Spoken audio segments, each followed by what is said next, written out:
The wind did not just blow across the high plains in the late autumn of 1878. It scoured them. It was a physical weight, a relentless presence that stripped the topsoil from the earth and the hope from a man's bones. It carried the taste of alkali and the grit of a drought that had turned the grasslands into a brittle, gray carpet that crumbled under the hoof of a horse. Elias Thorne stood by the south fence of his claim, watching the horizon where the sky met the earth in a haze of brown dust. He was 32 years old, but the sun and the wind had carved lines into his face that belonged to a man 20 years his senior. He wore a coat that had been patched 3 times at the elbow, and his hat was pulled low to shield eyes that had seen too much dry earth and too few rain clouds. The fence post in front of him was rotted at the base. He kicked it, watching it wobble, and felt the familiar dull ache of futility in his chest. It was the same ache he felt when he looked at the creek, which was now nothing more than a muddy trickle winding through cracked mud plates. It was the same ache he felt when he looked at the ribs of his cattle, protruding like the staves of a barrel. Survival here was not a triumph. It was merely a delay of the inevitable. Elias turned back toward his cabin, a small, dark structure of rough-hewn logs that seemed to huddle against the vastness of the prairie. Inside, it was silent. It had been silent for 3 years, ever since the fire. The memory of that night did not come to him in flashes anymore.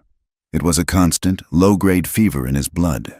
He remembered the smell of coal oil, the sudden roar of ignition, and the screaming of horses. He remembered the way the barn had turned into a skeleton of orange light against the black sky. And he remembered Caleb, who had been his partner, his friend, the man who had laughed at the impossible odds of this country. Caleb had run back in to save the stock. He had not come out. Elias had rebuilt, or tried to, but the guilt had settled into the land itself. Neighbors, few as they were, kept their distance. To them, Elias was the man who had survived when the better man had died. When he rode into the settlement of Bitter Creek for supplies, the shopkeeper took his coin with a flat stare, and the women pulled their children closer. He was a man marked by bad luck, and in the West, bad luck was contagious. The drought had made everything worse. It turned neighbors into wolves.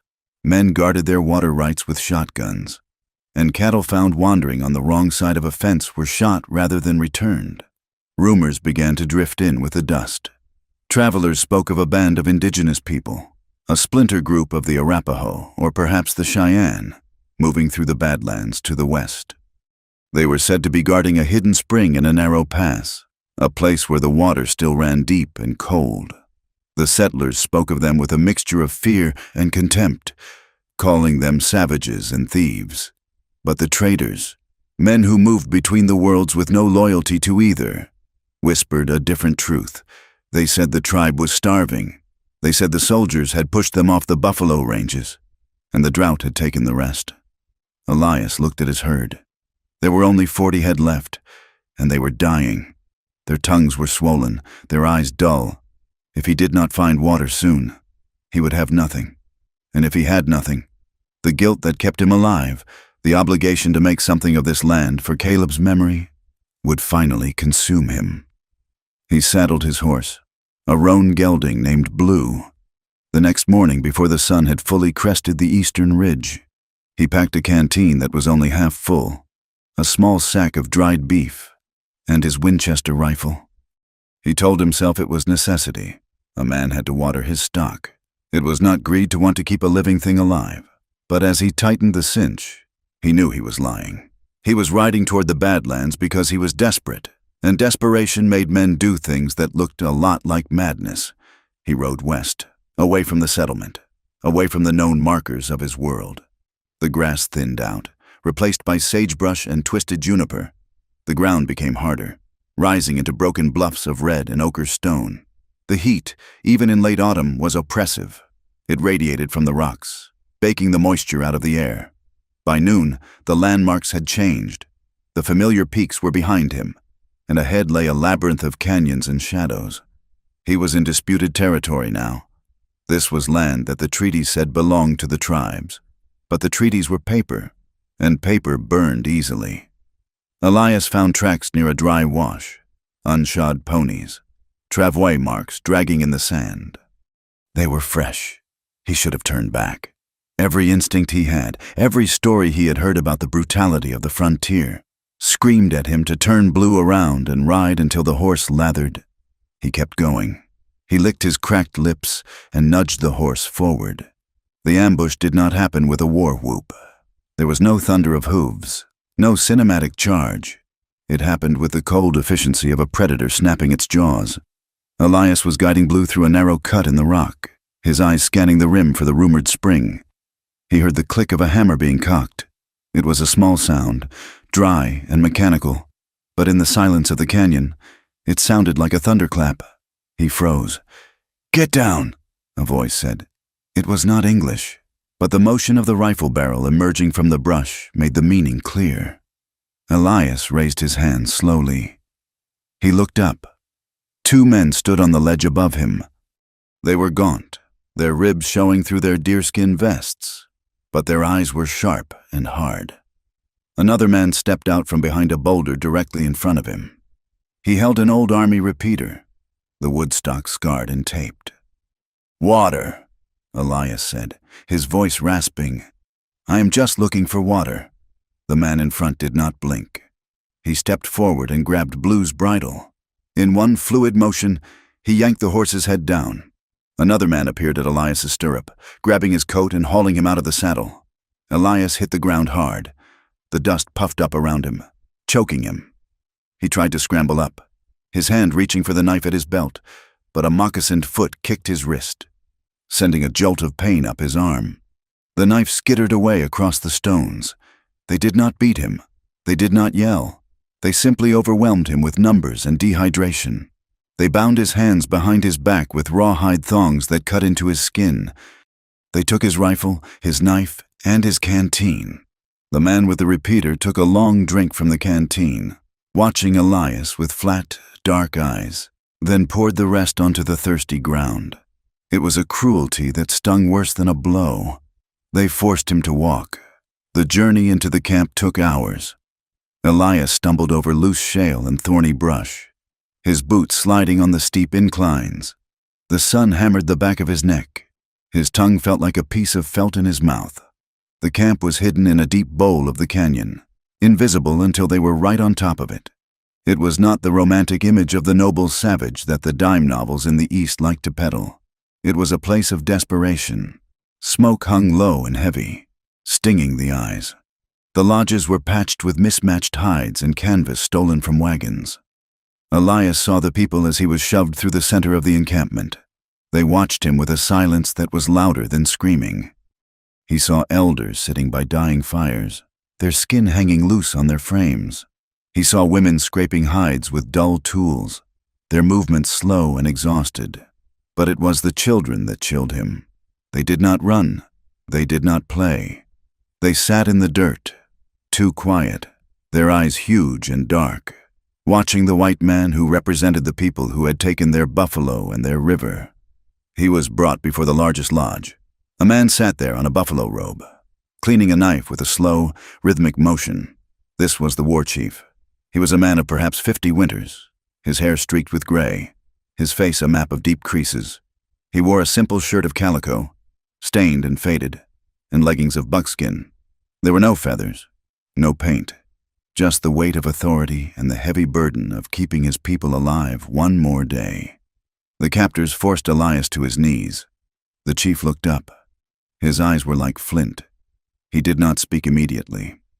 He studied Elias as one might study a diseased animal that had wandered into the herd. "You ride far," the chief said. His English was accented but clear. "You ride where you are not welcome." "I was looking for water." Elias croaked. "My cattle are dying." "We are dying," the chief said. He gestured to the camp. "The water here is ours. The land here is ours. But you come. You always come." "I meant no harm," Elias said. The chief laughed. A dry, humorless sound. "You are the harm. You and the others. You bring the fences. You bring the sickness. You bring the soldiers." "I am alone," Elias said. "No white man is alone." The chief replied. You are all connected. Like ants. One comes, then the hill follows. He stood up, towering over Elias. He looked tired. It was a bone-deep weariness that came from fighting a war that was already lost. My scouts say we should kill you, the chief said. They say you are a spy for the blue coats. They say your death will send a message. Elias swallowed. His throat clicked. He said nothing. There was nothing to say. He was a trespasser in a starving house.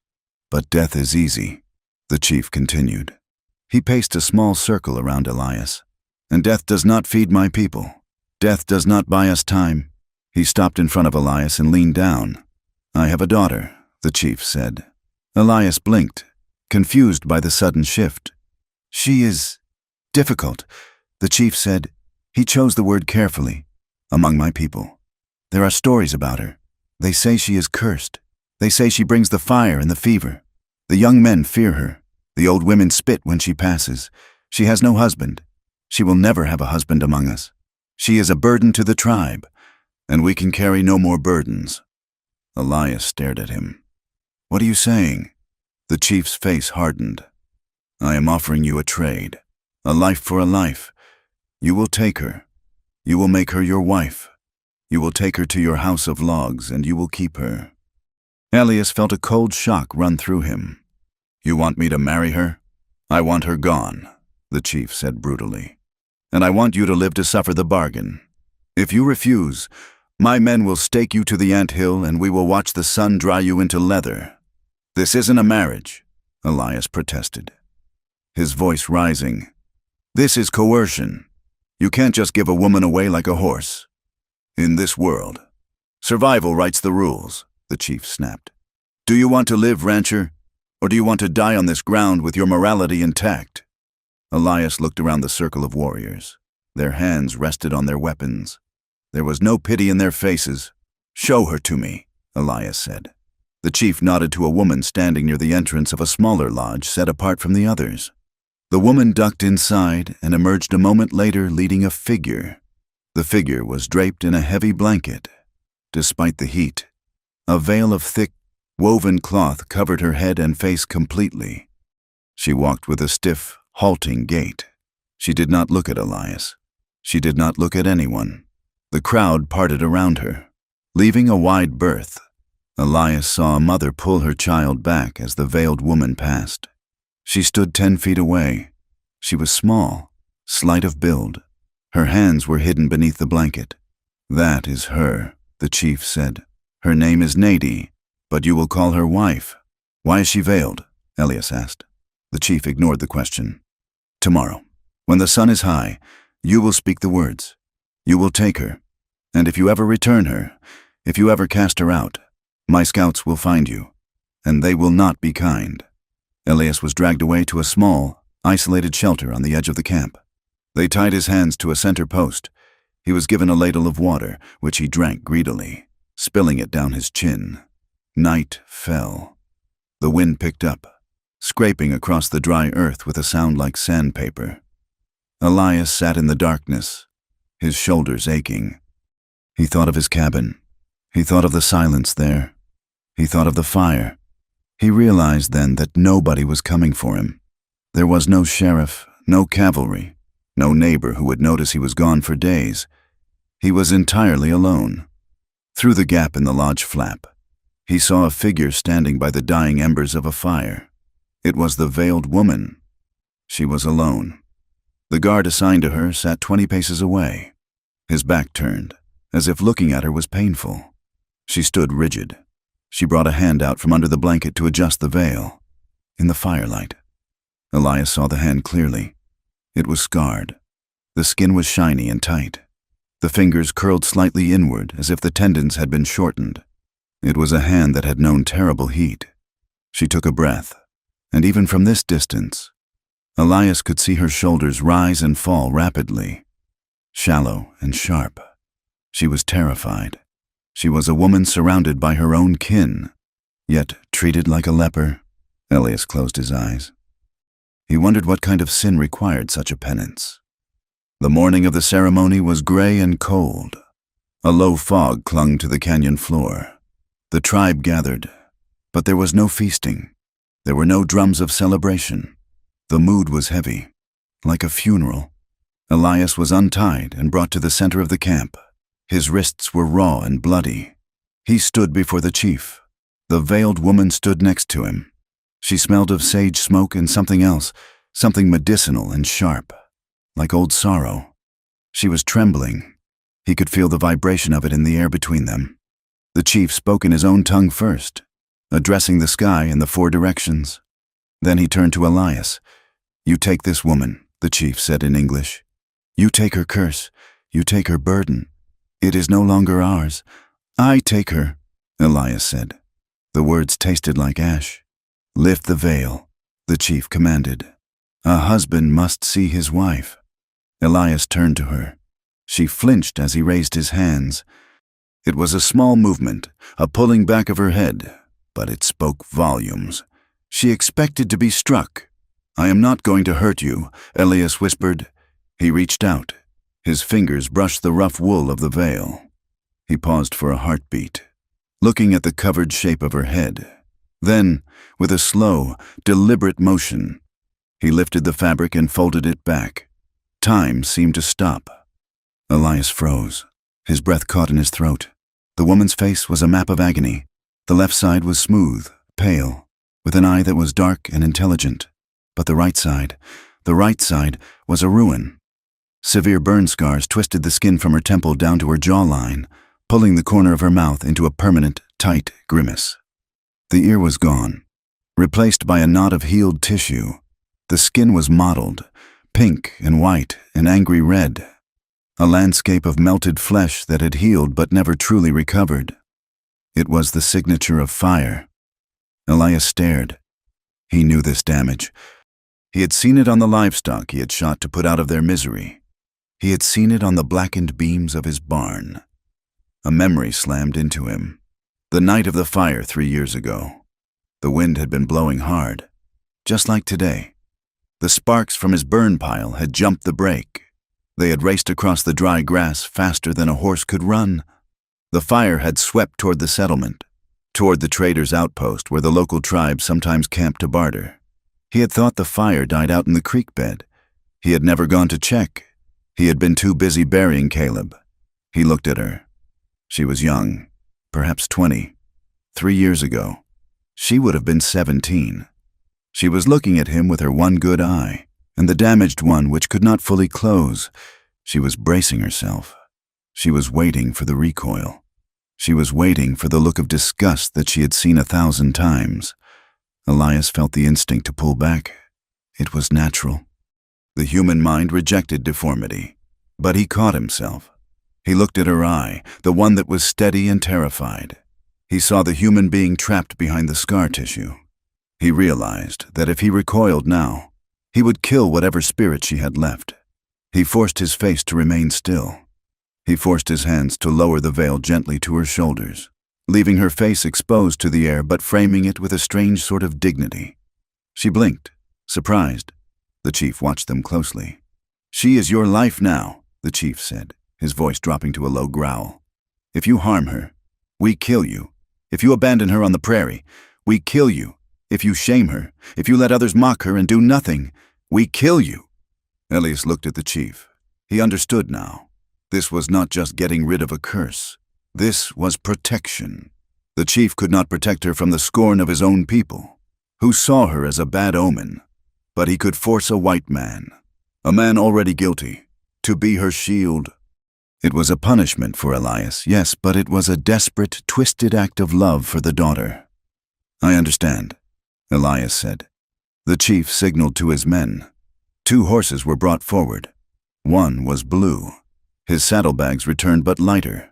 The other was a spotted mare, small but sturdy. "Go," the chief said. "Do not look back." Elias mounted Blue. His body ached. He felt lightheaded from hunger. He looked down at the woman, his wife. She struggled to mount the mare, her scarred hand gripping the mane clumsily. No one helped her. Elias nudged Blue closer. He reached out and grabbed her arm to steady her. She froze at his touch, her muscles hard as rock.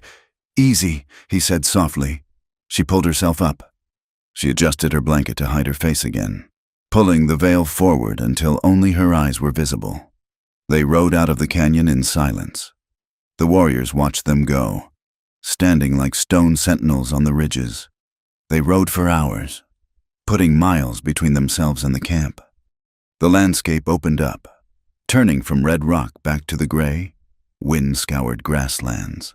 The sky was vast and indifferent, a pale blue dome that cared nothing for the two small figures crawling across its floor. Elias looked at the woman riding beside him. She sat slumped, her head bowed against the wind. They were strangers. They were enemies by birth, bound by a threat and a ceremony of words neither of them chose. He looked at his own hands on the reins. They were shaking. He was alive, but he wasn't free. He had traded a quick death for a slow, complicated one. He looked at the horizon. The drought was still there. The town was still there. The prejudice and the hatred were waiting for them. And he was bringing a cursed woman into the heart of it. He felt a heavy stone of dread settle in his stomach. But as he glanced at her again, seeing the way she held the reins with her scarred hand, he felt something else too, a strange, dark recognition. They were both ruined people.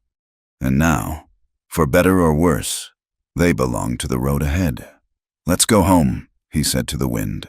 She did not answer, but she turned the spotted mare to follow him as he struck north, toward the ranch, toward the winter, and toward a life that terrified them both. The ranch was nothing more than a scatter of gray timber huddled against the vast, bruising sky. As Elias Thorne and the veiled woman rode through the gate, the wind kicked up a cloud of grit that rattled against the dry boards of the barn. It was a bleak kingdom, defined by what it lacked: water, comfort, and mercy. Elias reined Blue in near the corral. Two men emerged from the shadows of the barn, shielding their eyes against the sun. They were his hired hands, the only two who had stayed when the pay got thin and the water got thinner. Silas was the older of the two, a man with a beard like steel wool and a spine bent by 40 years of saddle work. Grady was younger, barely 20, with a face that still held the soft edges of boyhood, but eyes that had learned to be hard. They stopped dead when they saw the second horse. They saw the figure wrapped in the blanket, the face hidden behind the thick weave of the veil. "Who is that?" Silas asked. He did not step forward to take the reins. Elias dismounted. His boots hit the dust with a heavy thud. He felt the exhaustion in his knees, a bone-deep ache that had nothing to do with the ride. "This is my wife," Elias said. The silence that followed was louder than the wind.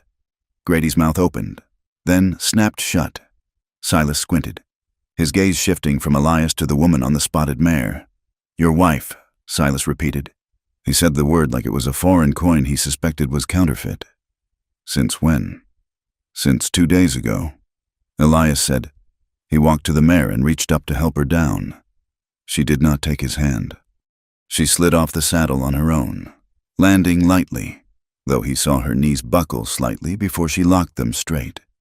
She stood there, a strange, dark shape in the bright yard, the veil fluttering around her shoulders.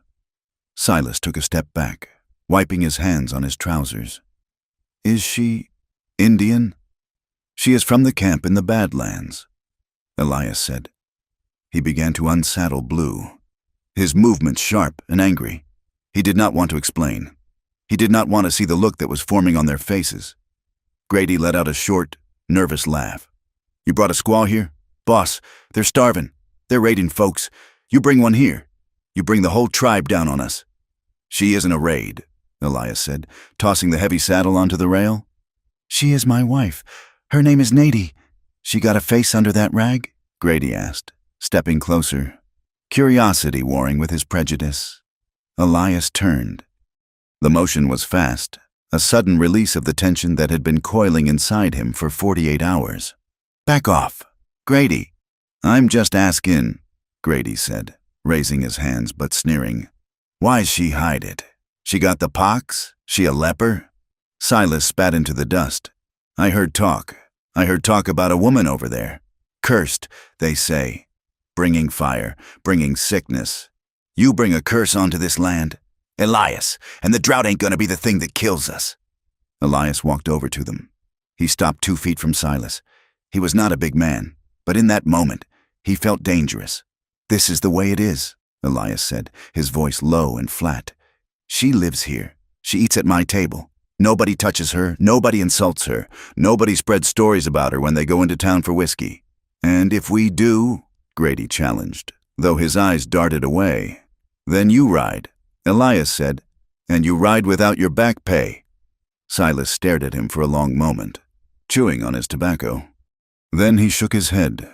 "You're a damn fool, Elias, a lonely damn fool. But it's your funeral."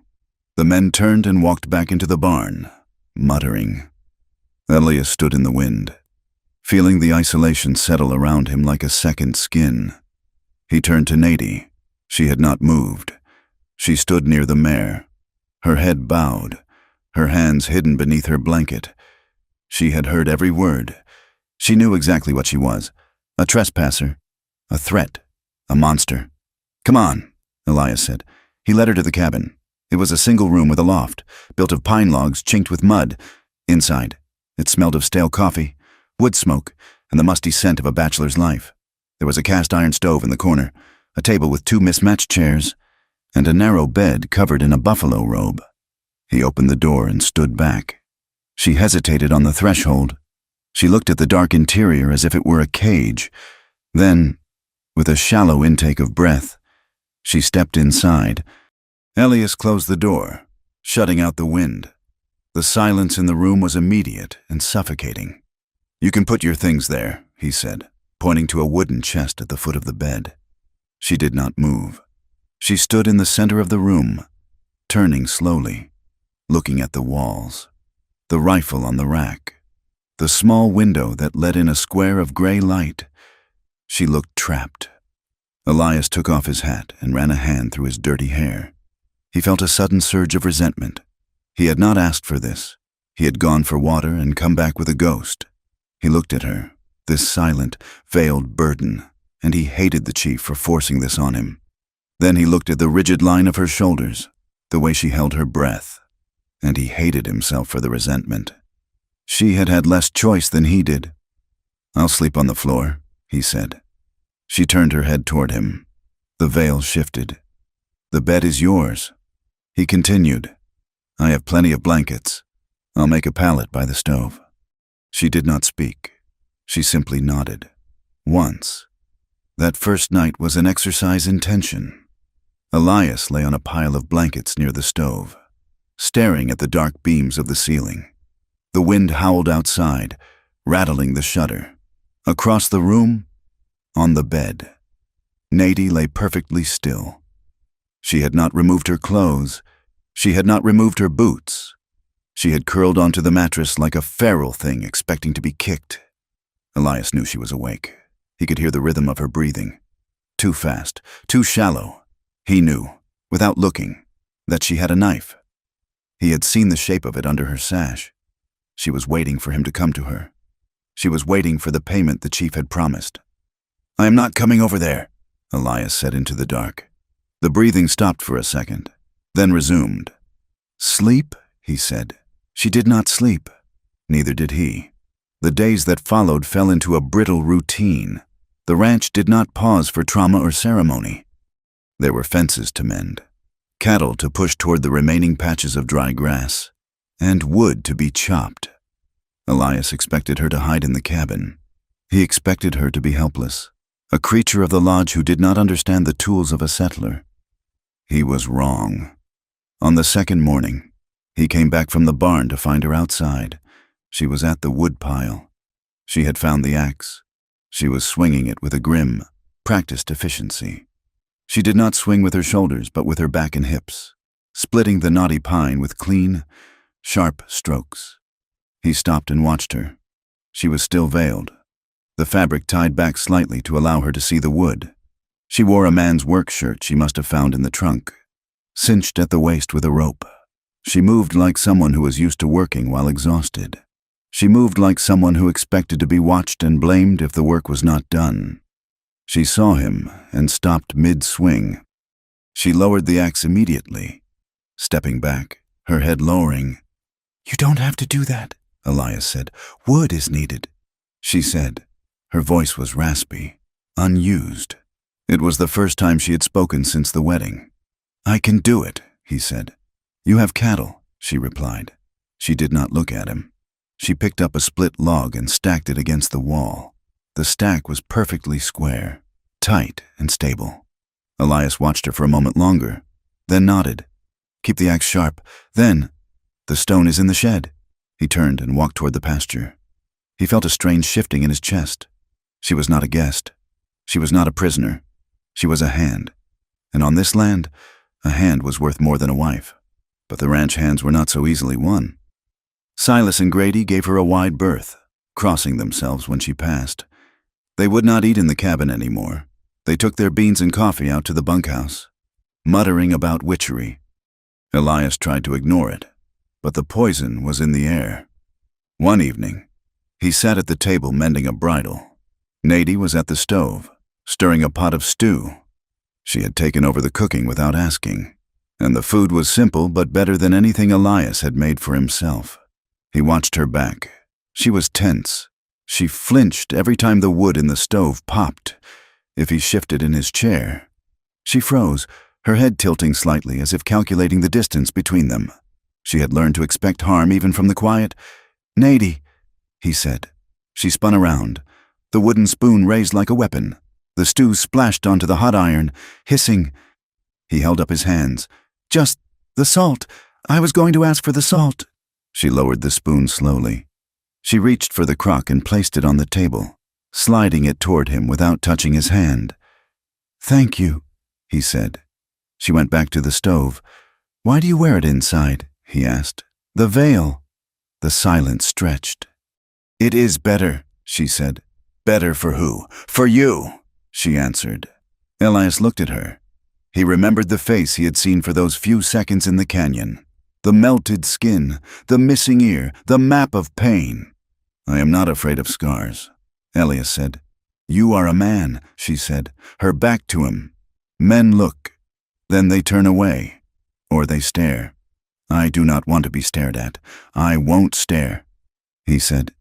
Eat your stew, she said, closing the subject. The outside world did not leave them alone for long. A week after they arrived, a neighbor rode up. It was Jeb Miller, a man with a smile that never reached his eyes and a tongue that wagged in every saloon within 50 miles.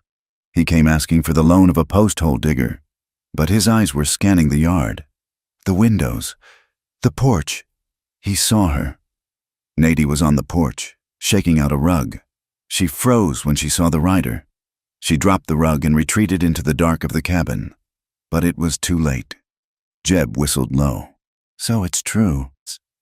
Old Silas said you'd gone native. Elias didn't believe him, said you brought home a squaw in a sack. She's my wife, Elias said, stepping off the porch, his hand resting near his hip. Wife, Jeb chuckled. That's a word for it. I guess, you know what folks are saying? They're saying you lost your mind out in the heat. They're saying she's one of those fire starters. That tribe, they say she's bad luck walking. She's my wife, Elias repeated, his voice harder. And you can get off my land. Jeb held up his hands, grinning. No need to get riled, just neighborly concern. But I'd watch your barn. Elias, fire follows that kind. He turned his horse and rode off, the dust settling in his wake. Elias knew that by sundown, the story would be in Bitter Creek by Sunday. The preacher would be using it in his sermon. He went inside.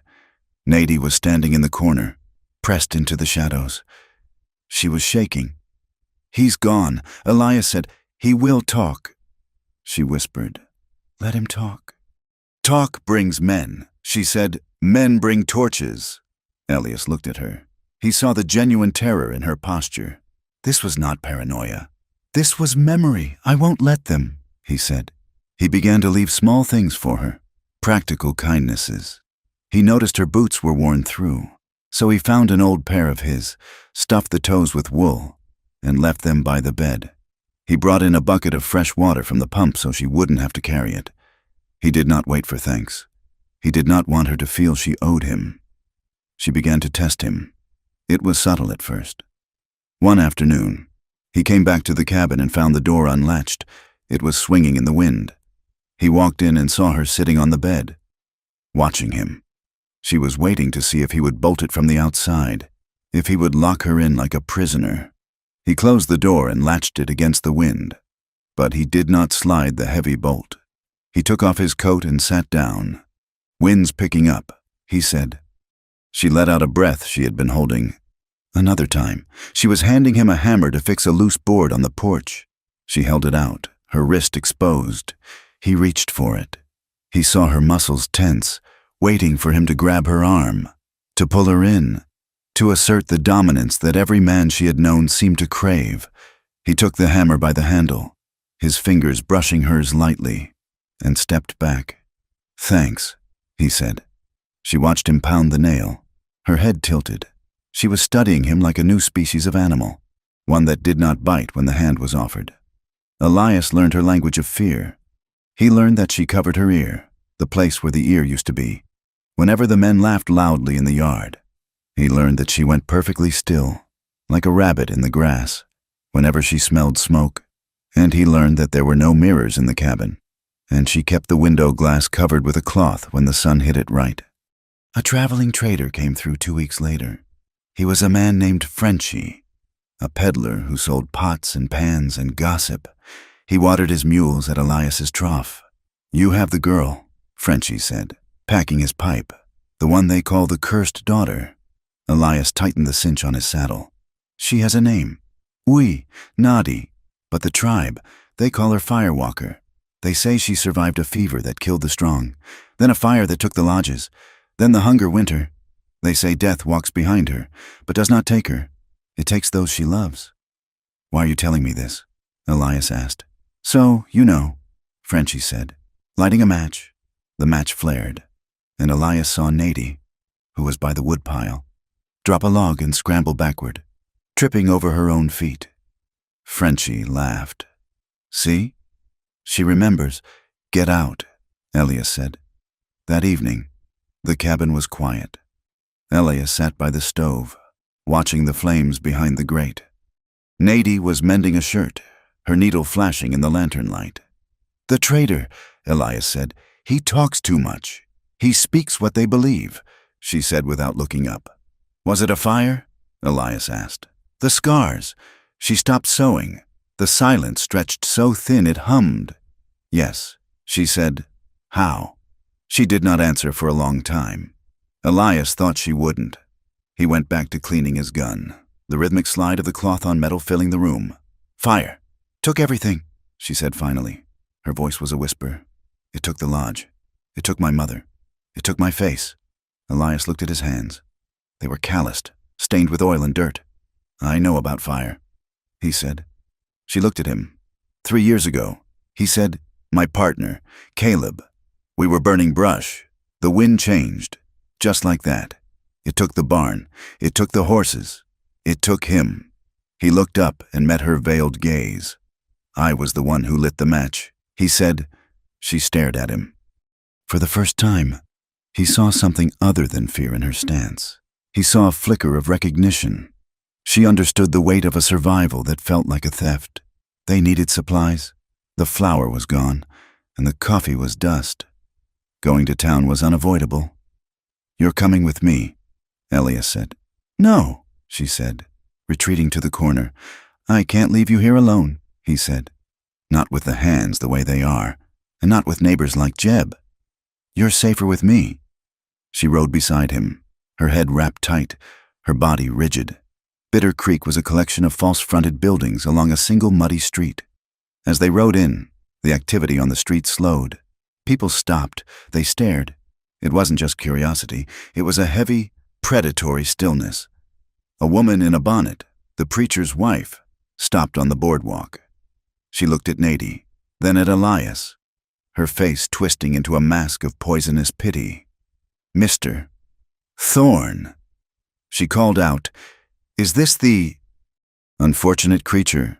Elias ignored her. He tied the horses at the general store. "Stay close," he muttered to Nady. They walked up the steps. A man was sitting on a barrel, smelling of stale whiskey and unwashed wool. He was a drifter, one of the many broken men the war had spit out. He squinted at Nady. "What's in the bundle?" "Friend." Elias stepped between them. "Move aside." The drunk stood up, swaying. He grinned, revealing yellow teeth. "I just want to see. They say she's a demon. They say she's got no face." He reached out, his hand, filthy and trembling, clawed for the veil. Nady let out a sharp, strangled sound and shrank back against the wall. Elias moved. He didn't think, he just reacted. He caught the man's wrist in midair. He twisted it, hard, forcing the man's arm up behind his back until the joint popped. The drunk howled. Elias slammed him face first into the wall of the store. He pressed his forearm against the man's neck, pinning him. His other hand rested on the grip of his Colt, not drawing it, but holding the threat of it. "Don't," Elias said. His voice was not loud. It was the voice of a man who was very tired and very close to the edge. "Do not touch her. Do not look at her." He shoved the man away. The drunk stumbled and fell into the mud. The street was silent. Everyone was watching. The preacher's wife, the shopkeeper, the men loitering by the saloon. Elias took Nady's arm. His grip was firm but careful. "Come on." He bought the supplies in a cold fury, daring the shopkeeper to speak. The man weighed the flour in silence, his eyes darting to the veiled woman who stood by the door, trembling. The ride back was fast. Nady did not speak. She shook. It was a fine, continuous tremor that vibrated through the saddle. When they got inside the cabin, she collapsed. Not a faint, but a crumbling. She sat on the floor by the chest, pulling her knees to her chest, rocking. The veil was damp with her breath. Elias brought the supplies in. He barred the door. He didn't try to lift her up. He didn't tell her it was okay, because it wasn't. He sat on the floor near the door, a few feet away from her. He took out his knife and a piece of wood and began to whittle. He just sat there. He was a wall between her and the world. He stayed there for an hour. Slowly, the rocking stopped. "You stopped him," she said. Her voice was muffled. He had no right. Elias said, "Men always think they have rights." She said, "Not here." Elias said, "He shaved a curl of wood off the stick. Not with me." A few days later, the weather broke slightly. The sun came out, weak but bright. Elias was fixing a stirrup leather at the table. He fumbled with the punch, and it skittered across the table, bouncing off the edge and landing in the water bucket with a loud plip. Water splashed up, hitting Elias squarely in the face. He blinked, water dripping from his nose. He looked ridiculous. From the corner, a sound came. It was short, melodic, and startling. A laugh. Elias turned. Nady had her hand over her mouth, her eyes wide above the veil. She had laughed. It had escaped her before she could catch it. Immediately, the light vanished from her eyes. She clamped down, shrinking back. She looked terrified, as if the joy was a transgression that would bring the ceiling down on them. I am sorry," she stammered. Elias wiped his face with his sleeve. He looked at her. "Don't be," he said softly. He wanted to tell her that the sound was the best thing he had heard in 3 years, but he knew that was too much, so he just smiled, a small, crooked thing. It was a good shot. He said, "The bucket." She hesitated, then her eyes crinkled at the corners. "Just a little." That night, the air in the cabin was different. It wasn't lighter, exactly, but the tension had changed texture. It wasn't fear anymore. It was awareness. Elias lay on his pallet. Nady was on the bed. The lamp was out, but the glow from the stove cast long shadows. He heard her shift. He heard the rustle of the blanket. "Elias?" "Yeah. Why did you take the bargain?" she asked. "You could have fought. I would have died," he said. "Is that the only reason?" He thought about it. He thought about the empty cabin, the silence, the guilt that ate at him. "I was tired of being the only one left," he said honestly. She didn't answer, but a moment later, he heard her sigh, a long, releasing breath. He rolled over and looked at the outline of her on the bed. He felt a pull, an ache in his chest that had nothing to do with duty. He remembered the way she had swung the axe. He remembered her standing up to the wind. He wanted to cross the room. He wanted to sit on the edge of the bed and just be near her warmth. He didn't move. He knew that desire, for her, was a weapon men used. He would not be another weapon. But the ache stayed. The part ended not with a sunrise, but with a storm. A real high plains blizzard, coming down from the north like a white curtain. The temperature dropped 20 degrees in an hour. Elias brought extra wood in. He nailed a blanket over the window. The wind shrieked, a high demonic sound that made the timbers groan. "It's going to be a bad one," he said, dusting snow from his shoulders. Nadie was by the stove. She had taken off the veil, her back to him. She was warming her hands. "The cold is better than the fire," she said. Elias moved to stand next to her. The cabin was small. The heat from the stove created a small, intimate circle. He was close enough to smell the wood smoke in her hair, close enough to see the tension in her neck. He reached out, his hand hovering near her shoulder. He didn't touch her. He just let the warmth of his hand radiate toward her. She didn't pull away. She leaned back, just an inch, into the space he offered. They stood there as the storm buried the world outside. Two ruined people, trapped in a box of logs, listening to the wind hunt for them. For the first time, they were not looking at the door, waiting for an escape. They were looking at the fire, and at each other, and recognizing that the pain in the room was a shared language. And in that sharing, there was the terrified, fragile beginning of something that might, if they survived the winter, turn into trust. The high country spring did not arrive with a gentle greening. It arrived with the violence of a breaking fever. The snow, which had held the land in a white chokehold for months, collapsed into slush. The creeks, dry and rattling only weeks before, suddenly roared with brown, muscular water that chewed at the banks and carried away the carcasses of winter-killed deer. Elias Thorne watched the transformation from his porch. The mud was ankle-deep in the yard, a sucking, heavy clay that made every step a labor. But the grass was coming. Through the gray mat of last year's death, green spikes were pushing up, sharp and urgent. It should have been a time of relief. The cattle, thin as rails, finally had something to graze on. But with the grass came the old trouble. The herds from the southern spreads began to drift north, pushing against the invisible lines of claimed territory. Men who had huddled by their stoves all winter rode out with narrowed eyes, checking water rights and fence lines, their tempers shortened by months of cabin fever. The tension was not just between the ranchers. It was a wire pulled tight across the entire valley, vibrating with the threat of the tribe in the Badlands.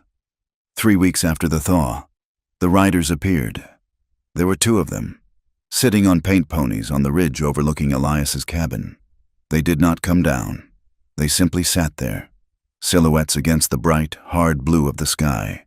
Elias was in the corral, pitching hay. He saw Nadie freeze.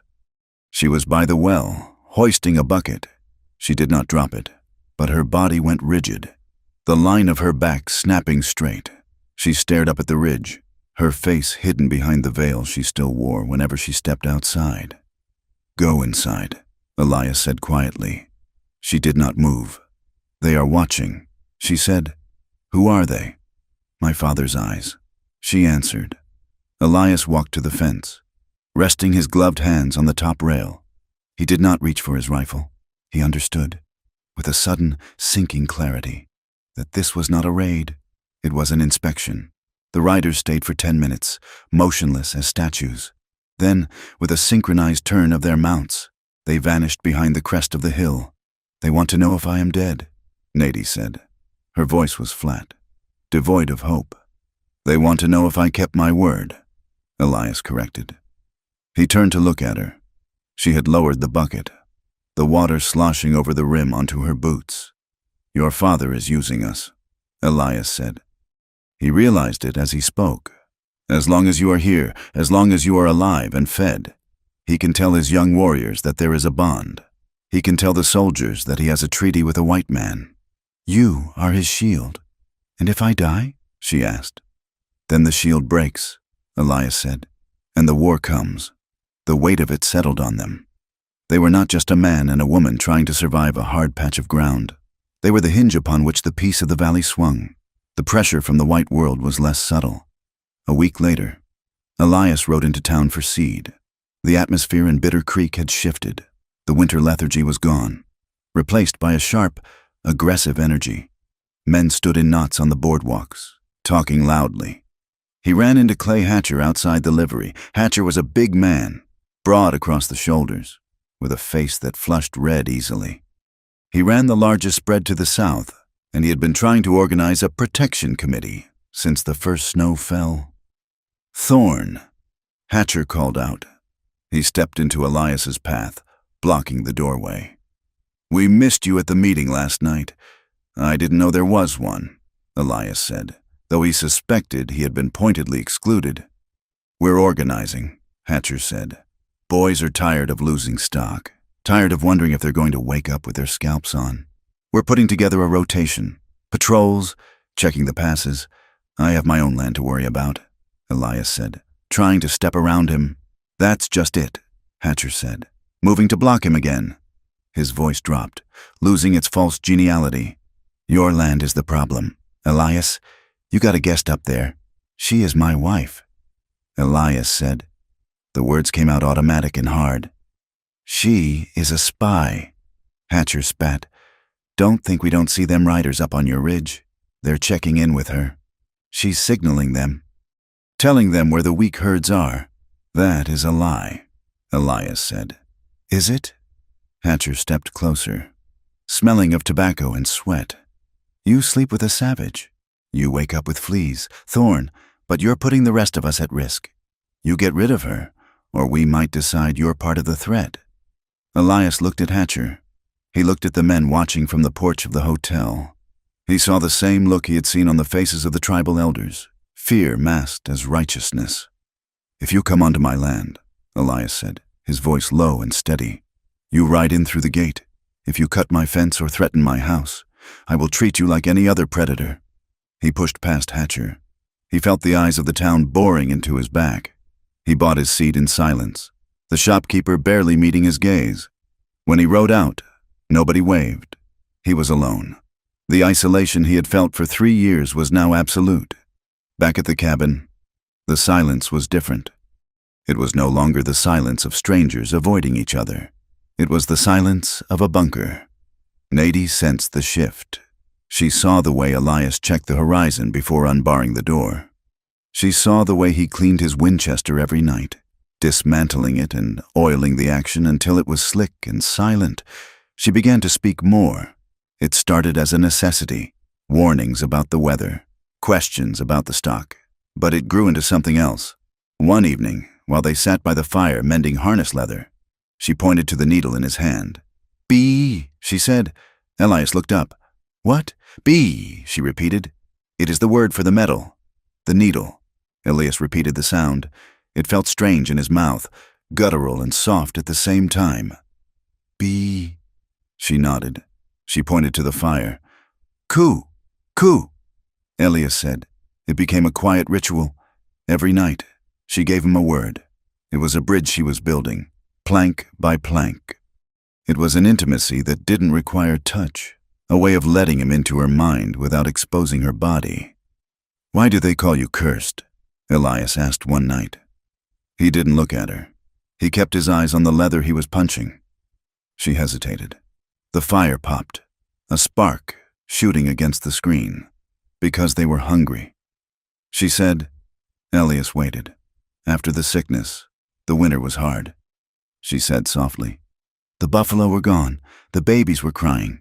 When people are that hungry, they get angry. They need a reason. They cannot hate the sky for not raining. They cannot hate the soldiers who have big guns. So they hate what is close." She touched her veil, her fingers tracing the line of the scar beneath. "The fire that burned me. It happened when the traders came. There was fighting, whiskey and confusion. I was trapped in the lodge. When I came out, I was broken." She took a breath, a ragged sound, to survive the fire when others died. "They said I must have traded my soul.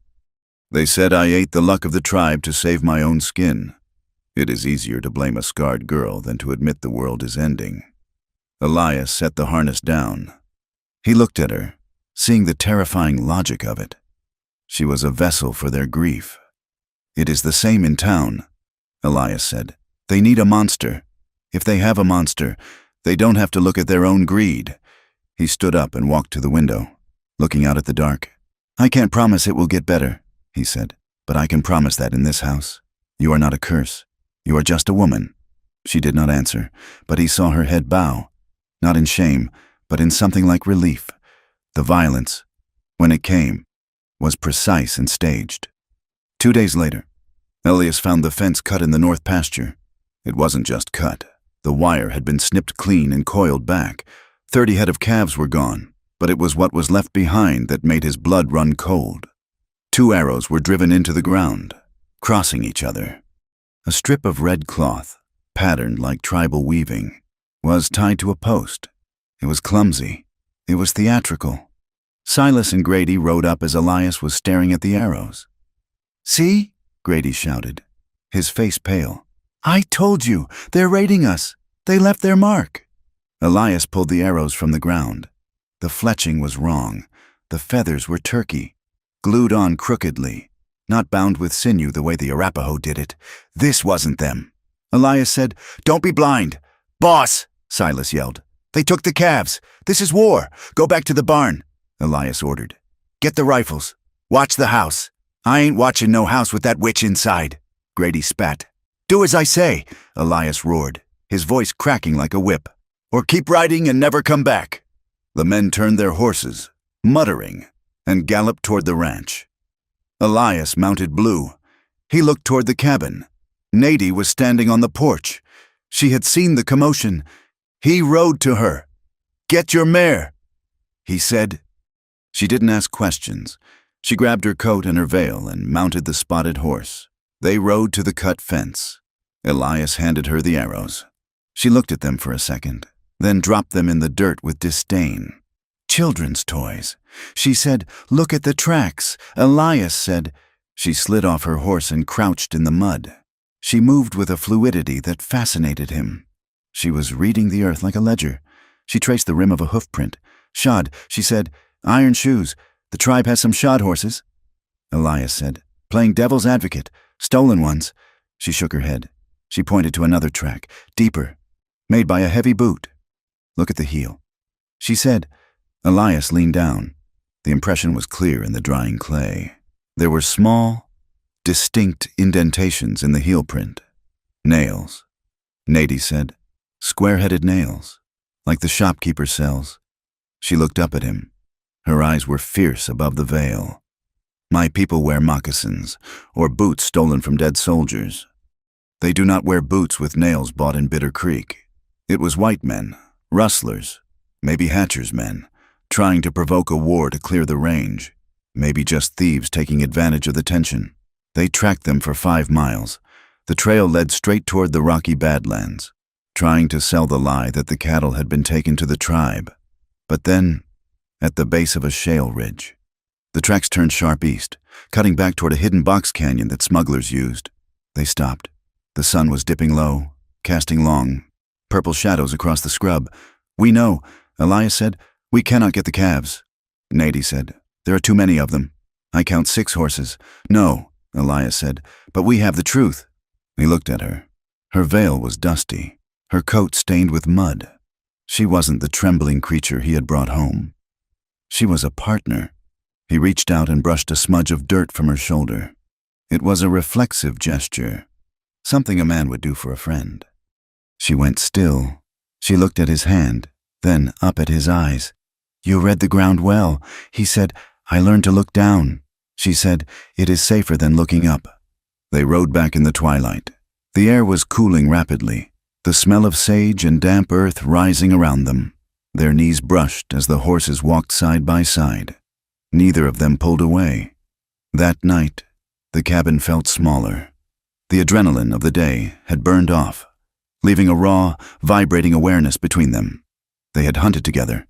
They had shared a secret. The barrier of stranger was gone, leaving only the barrier of man and woman. Elias barred the door. He turned to find her watching him. She was standing by the table, her hands gripping the back of a chair. They will blame my father anyway. She said, "We will tell the truth." Elias said, "Truth is quiet." She said, "Hate is loud." She walked around the table. She stopped 3 feet from him. She took a breath, her chest rising. She reached up and unpinned the veil. She didn't turn away.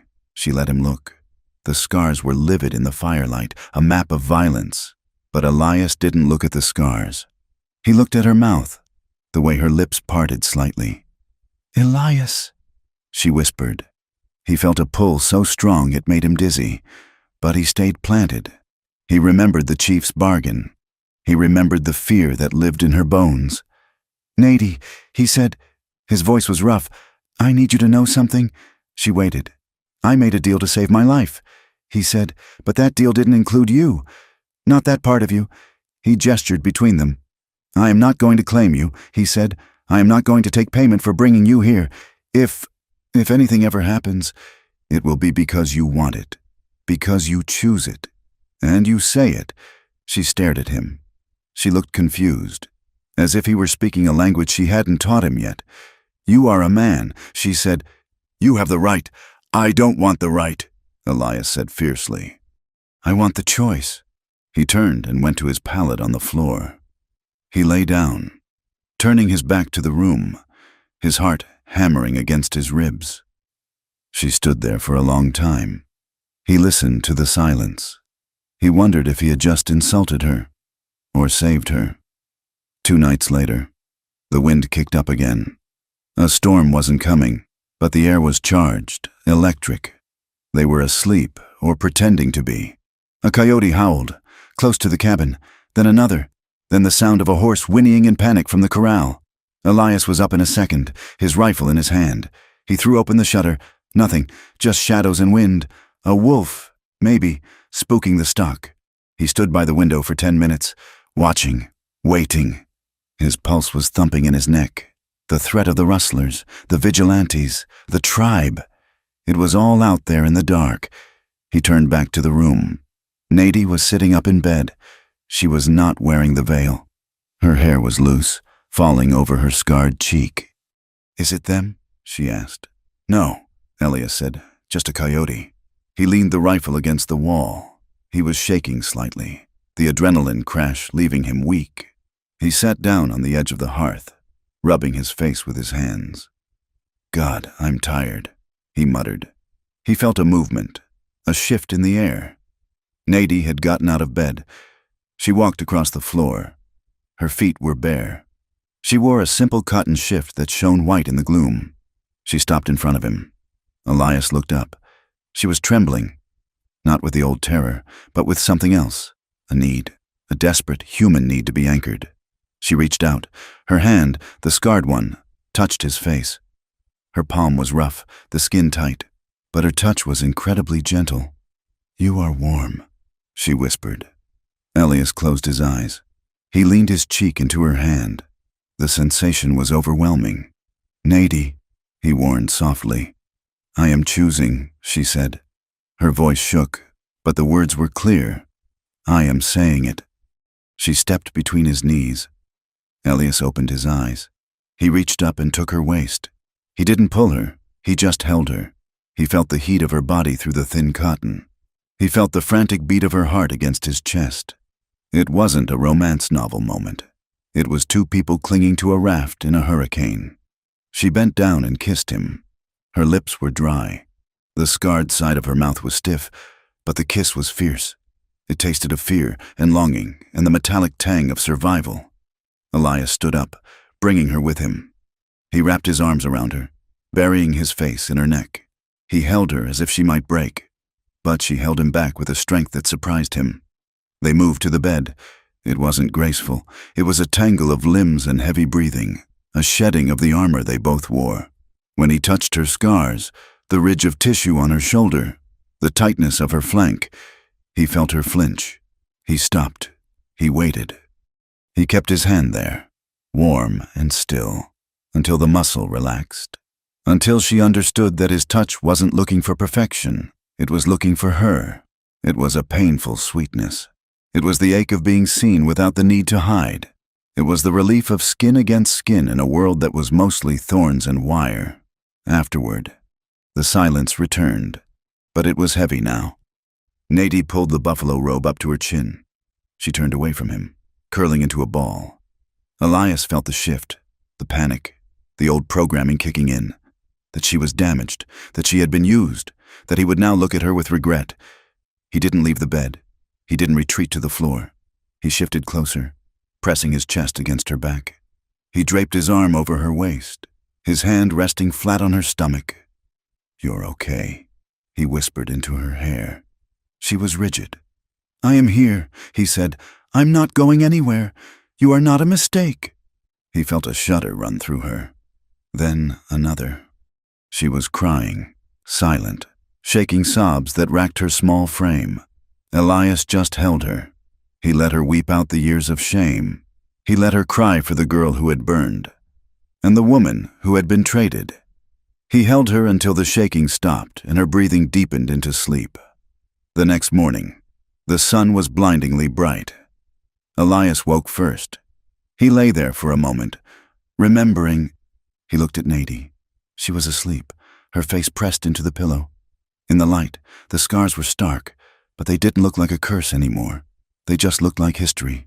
He got up and made coffee. When she woke, she was quiet. She dressed quickly, avoiding his eyes. She put the veil back on, but she didn't pin it. She left the fabric loose. Elias poured a cup of coffee and set it on the table. "Morning," he said. "Morning," she murmured. She walked past him to get the sugar. As she passed, her hand brushed his arm. It wasn't an accident. It was a tentative, terrifying claim. Trust was not a wall they had built overnight. It was a thread, a single, fragile thread braided with fear. But it held. Elias went out to the barn. He felt different. He felt like he had something to lose now. Before, the ranch was just a duty to a dead friend. Now, it was a home. Around noon, a rider came up the road. It wasn't a vigilante. It was Frenchie, the trader, his mules laden with jingling pots. He didn't smile this time. He looked grim. Elias walked out to meet him. Nadie stood in the doorway of the cabin. "What news?" Elias asked. "Bad news." "Mon ami," Frenchie said. He spat a stream of tobacco juice. "I passed a column of bluecoats on the river road. 200 of them. Cavalry. They're early." Elias said. "They are in a hurry." Frenchie said. "They have orders to clear the Badlands. They say the raids have to stop. They say the chief has broken the treaty." He looked at the cabin, then back at Elias. "They are coming for the camp." Elias. "And they will come through here to get there." Elias looked at the horizon. The peace of the morning evaporated. The reality of their position crashed down on him. The chief would fight. He had no choice. The vigilantes would join the soldiers, and Elias was sitting in the middle, married to the enemy, holding a hand that the world wanted to crush. Frenchie kicked his mule. "Good luck, rancher. You will need it." Elias watched him go. He turned and walked back to the porch. Nadie was waiting. She had heard. "Soldiers?" she asked. "Yes, my father will die," she said. "Maybe." Elias said. She looked at him. Her eyes were steady, but he saw the question in them. "Will you run? Will you cut the rope now that the fire is coming?" Elias reached out and took her hand. He interlaced his fingers with hers, feeling the scar tissue, feeling the pulse. "We have to get the cattle in," he said. "It's going to be a long week." He wasn't going to cut himself free. He realized, with a terrifying certainty, that he would burn the whole world down before he let them take her back. "Come on," he said. They walked toward the barn together. Two small figures against the rising storm of history. The smoke from the burning homestead to the west did not rise in a clean column. It smeared across the sky like a thumbprint of greasy ash, blotting out the late afternoon sun. It was the Miller place, Jeb Miller, the man who had ridden to Elias's porch with a smile and a threat only weeks before. Elias Thorne watched the black smudge from his corral. The wind brought the smell of it to him, pine resin, scorched wool, and the heavy, sweet stench of grain burning in a silo. They will say it was the tribe. Elias said. He did not look at Nadie, who stood 10 paces behind him, near the water trough. "They always say it is the tribe," she replied.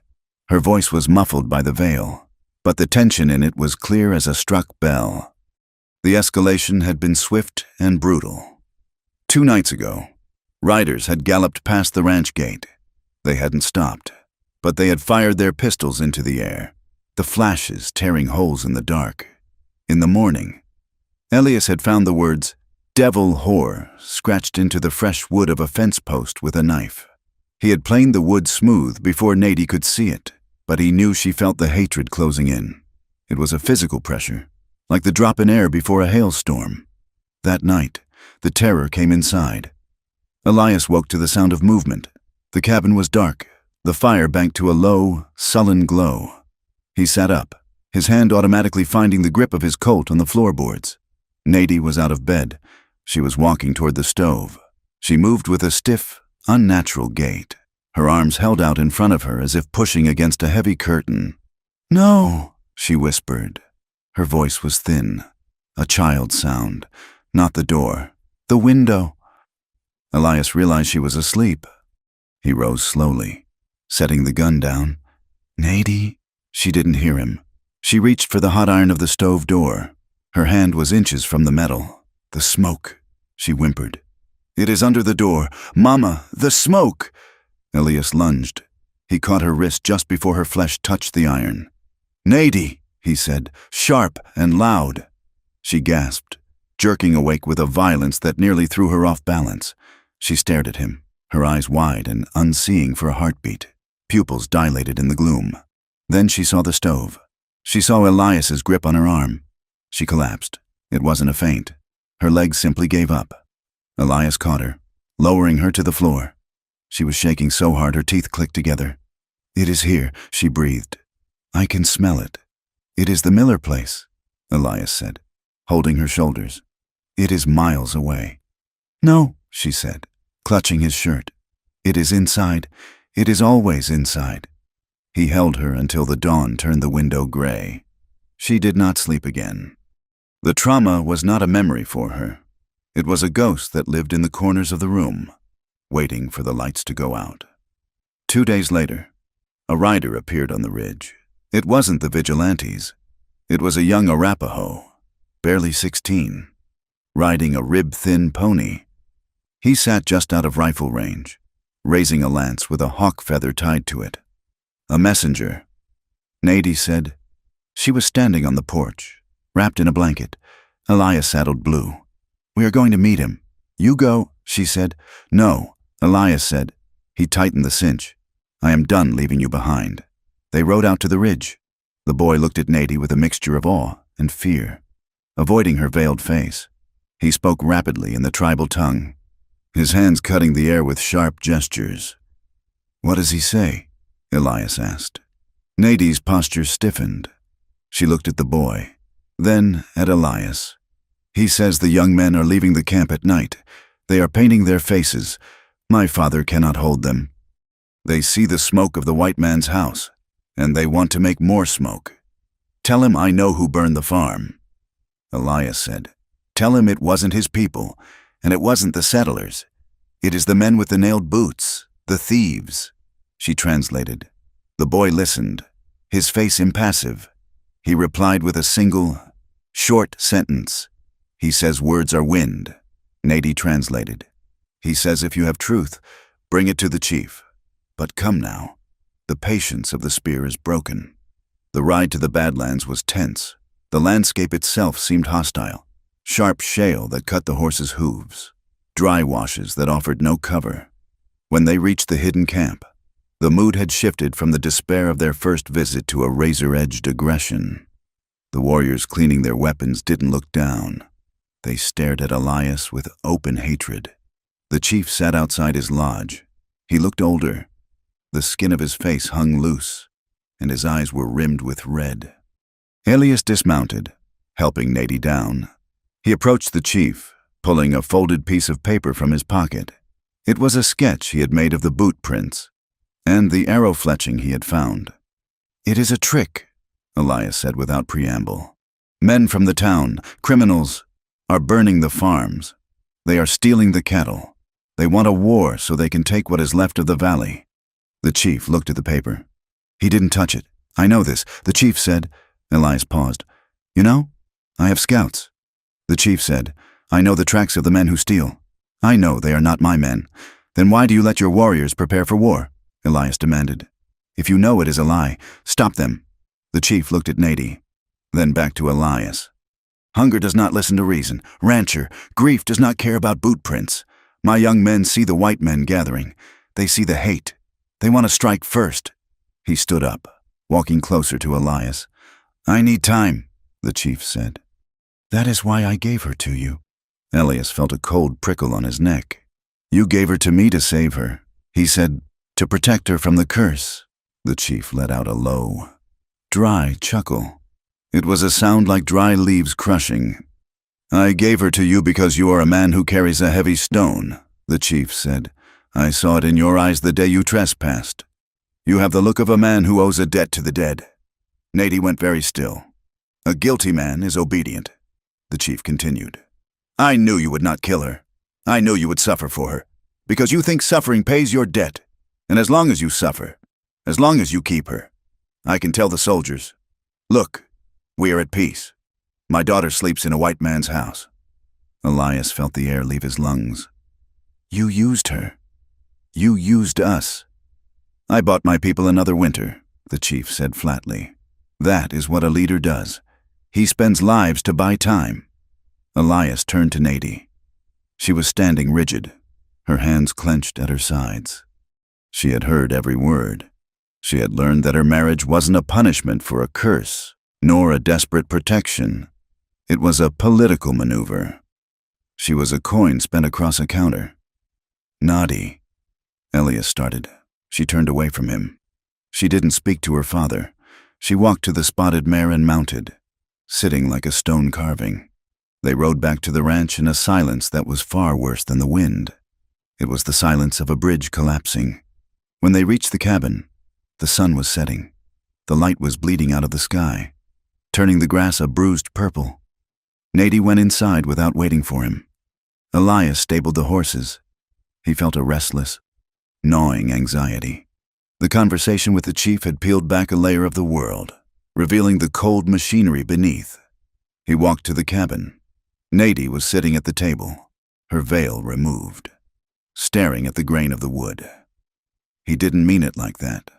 Elias lied. He was trying to sound strong. He meant exactly that, she said. Her voice was ice. I am a tool, to him, to the town, to you. Not to me, Elias said. To you, she repeated, looking up. Her scars were stark in the lantern light. You took me because you felt guilty about your friend. You keep me because it makes you feel like a good man. You are washing your hands in my life. That isn't true, Elias said, though the words felt hollow. He grabbed his rifle. I'm going to check the South Ridge, he said. I saw dust there earlier. I don't trust Hatcher's men to stay away tonight. He needed to be away from her eyes. He needed the cold air. He rode out into the darkness. He patrolled the fence line for an hour, his mind churning. He thought of Caleb. He thought of the fire. He thought of the chief's words. A guilty man is obedient. He was turning blue back toward the ranch when he heard the scream. It wasn't a human scream. It was the high, tearing shriek of a horse in agony. Elias drove his spurs into Blue's flanks. The roan leaped forward, galloping through the dark. He crested the rise and saw the ranch. The door to the cabin was kicked in. A lantern had been thrown onto the porch, and the dry wood was catching. Nady! He roared. He hit the yard at a run, jumping from the saddle before the horse stopped. He sprinted to the porch, kicking the burning lantern into the dirt. The cabin was a wreck. The table was overturned. The crockery was smashed. There was blood on the floor near the stove, a smear of it, bright and wet. Nady! Silence answered him. He ran to the barn. The spotted mare was gone, but his extra saddle horse was there, shot through the neck, dying in the straw. That had been the scream. Elias stood in the center of the yard. His chest heaved. A panic, raw and animal, clawed at his throat. He spun around, looking at the dark horizon. They had her. He didn't think about the politics. He didn't think about the chief or the vigilantes. He thought about the way she covered her ear when men laughed. He thought of her hand on his face. He ran back to the cabin. He grabbed a box of cartridges and shoved them into his pockets. He grabbed his canteen. He went to the blood on the floor. He touched it. It was tacky, drying. He went outside and dropped to one knee. The lantern light showed the story in the dirt. Boot prints, nailed soles. 4 men. There were drag marks, heels digging into the earth. She had fought. Here, the dirt was churned. A struggle. He saw a scrap of gray wool, part of her dress, caught on a splinter of the doorframe. And here, in the dust, a clear impression where a hand had clawed the earth, refusing to let go. She hadn't screamed. She had bitten and clawed. Elias mounted Blue. The horse was blown, but he didn't care. He tracked them by moonlight. It was slow, agonizing work. The tracks led south, then veered sharply west, toward the Badlands. Not toward the tribal camp, but into the labyrinth of canyons where the law didn't go. 2 hours in, a shadow detached itself from the rocks. Elias leveled his rifle. "Don't shoot," a voice said. It was the boy, the messenger, Little Hawk. He stepped into the moonlight. He had a bow in his hand. "I watched them." The boy said. "Where?" Elias demanded. "The Dead Man's Canyon." Little Hawk said. "4 men. They have the firewalker. Why didn't you stop them?" Elias snapped. "4 guns," the boy said simply. "I have 2 arrows. Get on behind me," Elias said. "Show me." The boy hesitated, then swung up behind the saddle. They rode deeper into the Badlands. The terrain turned into a nightmare of twisted rock and deep shadows. The smell of sulfur and stale water hung in the air. Elias's mind was a loop of worst-case scenarios. He knew what men like that did to women they considered savages. The thought made his hands shake on the reins. He forced it down. He needed to be cold. He needed to be the predator. "Smoke," the boy whispered. They dismounted. Elias tied Blue to a scrub oak. They crept forward on foot, moving up a shale slope.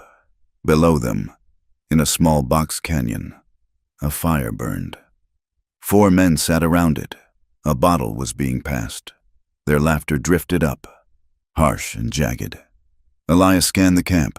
He saw the horses, and then he saw her. She was tied to a wagon wheel near the back of the camp. Her veil was gone. Her hair hung in her face. Her dress was torn at the shoulder. She was slumped forward, but her head was up. She was watching them. Elias shifted his gaze to the men. The firelight hit the face of the one holding the bottle. Elias froze. It was Vance. Vance wasn't a rustler. Not just, Vance was a contractor. He had been the one who sold the bad beef to the army 3 years ago. He was the one who had insisted on moving the herd through the dry grass during the drought. The recognition hit Elias like a physical blow. This was the man who had profited while the county burned. This was the man whose greed had set the stage for the fire that killed Caleb. And now he had Nady. Elias looked at Little Hawk. "You take the horses," he whispered. "Cut them loose. When they run, I shoot." The boy nodded and slipped away into the dark like smoke. Elias rested the barrel of his Winchester on a rock. He sighted on Vance. The distance was 50 yards. An easy shot. But Vance stood up.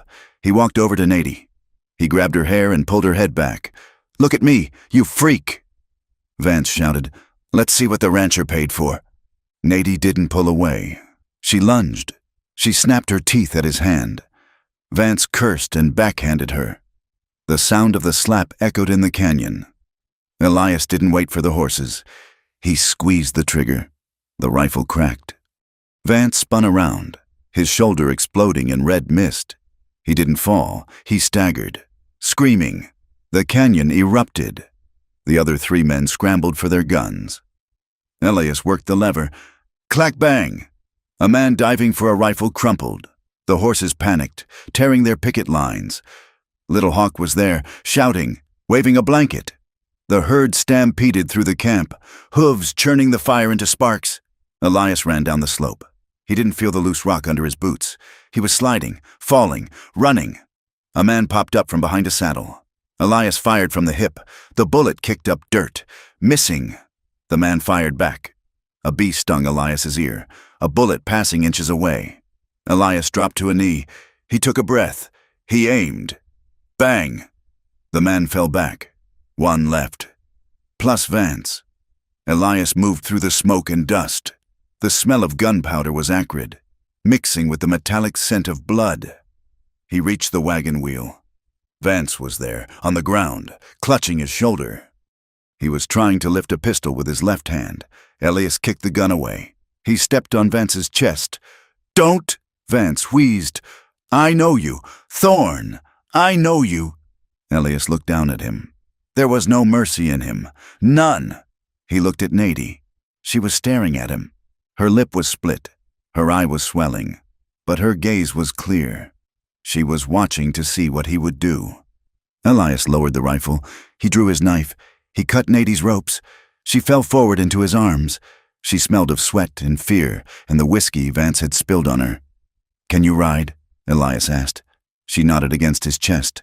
He helped her up. Little Hawk appeared leading two of the rustlers' horses. "What about him?" Little Hawk asked, pointing at Vance. Vance groaned. "Thorn, help me. I'm bleeding out." Elias looked at the man who had helped burn his world twice. "The law can have him," Elias said. "If he lives that long." He hoisted Nadie onto a horse. He mounted the other. They rode out of the canyon, leaving Vance screaming in the dark. They didn't stop until they were miles away, on a high plateau where the wind scoured the air clean. Elias helped Nadie down. She sat on a rock, wrapping her torn dress around herself. She was shaking now. The adrenaline was fading, leaving the cold reality of the violence. Elias found a canteen on the saddle. He wet a handkerchief and gently wiped the blood from her lip. She flinched. "I'm sorry," he whispered. "I'm so sorry." She looked at him. The moon was bright. She didn't hide her face. "You knew him." She said, "The man with the gun." "Yes," Elias admitted. "His name is Vance. He was a partner of the man I worked with years ago, before the fire." Nadie closed her eyes. "The fire that took my face," she said softly. "It wasn't an accident." Elias stopped wiping her face. "It wasn't a cooking fire." She continued. "It was the traders. They came to the camp. They had whiskey. They had guns. They wanted the furs, but they didn't want to pay. A fight started. Someone threw a lamp. The lodge went up." She opened her eyes. They were wet. "My father blamed the spirits. He blamed me. But it was just men, greedy men." Elias felt a stone drop in his stomach. He knew the timeline. He knew the story. "Vance," Elias said, his voice hollowing out. 3 years ago, he had a contract for furs. He took a wagon train out. He came back saying the Indians attacked him. He demanded the army go in. He looked at Nadie, seeing the horror of the connection. I was the scout." Elias whispered. Nadie went still. "I guided the soldiers." Elias said, I thought we were going to arrest the men who attacked Vance. I didn't know Vance started it. I led them to the camp. The soldiers, they didn't ask questions. They started shooting. The confusion, the fires." He looked at his hands. "I didn't light the match, Nadie, but I showed them where the wood was." The silence on the plateau was absolute. The wind stopped. The coyotes stopped. Nadie looked at him. She looked at the man who had saved her life tonight, and the man who had helped destroy it 3 years ago. She didn't scream. She didn't scratch his face. She went cold. It was a terrifying transformation. Her face became a mask, smoother and harder than stone. "You led them." She said, "It wasn't a question." "I didn't know," Elias pleaded. "I swear to God, I didn't know. But you were there." She said, "Yes." She stood up. She pulled the blanket tighter around her shoulders. She looked out at the vast, dark emptiness of the west.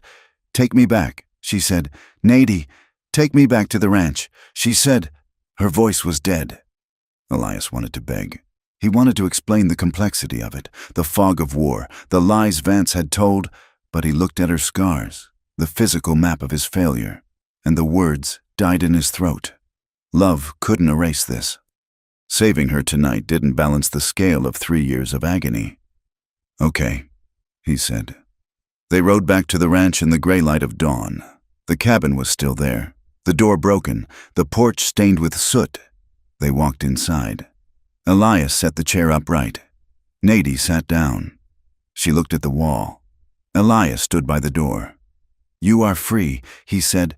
She didn't look at him. "I mean it," he said. "The chief. He sold you. I failed you. You don't owe anyone anything anymore. If you want to go, I will give you a horse and money. If you want to stay, the house is yours." "And you?" she asked. "I will sleep in the barn," he said. "Until you decide." She didn't answer. She just sat there, a broken woman in a broken house, while the sun rose on a world that seemed determined to crush them both. Elias walked out to the porch. He looked at the horizon. The soldiers were coming. The vigilantes were coming. And now, the truth was here. He had saved her life, but he had lost her. And as the morning wind hit his face, he realized he didn't want to leave. He didn't want to run. He was cracked open, his guilt laid bare, but for the first time in his life, he knew exactly what he was fighting for. He sat on the step, put his rifle across his knees, and waited for the war to come. The ledger sat on the rough-hewn table between them, a small book bound in black leather that smelled of mildew and dried blood. It was a damning thing, filled with columns of numbers that didn't add up, sales of cattle that didn't exist, payments to men who had officially left the territory, and notes on herd movements that mirrored the recent raids perfectly. Elias Thorne stared at the book. His hands were wrapped around a tin cup of coffee that had gone cold an hour ago. Across the table, Nadie watched him. Her face was bare in the safety of the cabin, the scars on her right cheek catching the gray morning light that filtered through the cracks in the shutter. "We cannot just give this to the sheriff," Elias said. "Sheriff Brady is a man who likes his elections quiet. He will burn this book and tell us to go home before we cause trouble." "Then what do we do?" Nadie asked. Her voice was steady, though her hands were clenched in her lap. "We make it so he cannot look away." Elias said, "We go to town. We go when the court is in session.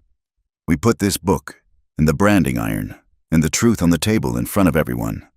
Nadie looked toward the window. Going to town meant being seen. It meant walking into the teeth of the wolf. "They will stare," she said. "They will call me names." "They will," Elias admitted. He did not offer false comfort. "They will call you everything they have called you before. But hiding has not saved us. Silence has not saved us." He reached across the table, his hand hovering over hers but not touching, giving her the space to decide. "If we do this, there is no going back," he said. "We declare ourselves. To the town, to the tribe, to the army. We become the enemy of everyone who wants this war." Nadie looked at the ledger. She thought of the men in the canyon, the smell of whiskey and hate, and the way Vance had looked at her as if she were livestock. She touched the scar on her face, a habit that usually signaled retreat, but this time her fingers pressed into the skin as if testing its strength. "I am tired of hiding," she said. "Then we ride," Elias said. They spent the morning gathering the proof. The ledger was the heart of it, but there was more. Elias went to the barn and retrieved the running iron they had found in the rustlers' camp, a straight rod used to alter brands in the field. He wrapped it in burlap. He took the statement he had written down from the trembling lips of his young ranch hand. Grady, who had finally admitted to seeing Hatcher's men driving cattle that weren't theirs near the canyon. They saddled the horses. The wind was biting, carrying the sharp scent of pine and impending snow. The landscape they rode through was a testament to the indifference of the West. Great spires of red rock jutted into a sky so wide it felt like it could swallow a scream without an echo. It was beautiful, but it was a cruel beauty, the kind that demanded strength just to stand upright. As they neared Bitter Creek, the tension tightened between them. Elias checked his Colt, ensuring it was loose in the holster. Nadie pulled her veil down, securing it tightly. She sat straight in the saddle, her posture rigid. They rode down the main street at noon. The town was busy. Wagons churned the mud into a thick paste. Men shouted from the livery. But as Elias and the veiled woman passed, the noise seemed to bleed away, replaced by a ripple of silence that followed them like a wake. Heads turned. Conversations stopped mid-sentence. A woman sweeping a boardwalk froze, broom in hand, and watched them with eyes hard as flint.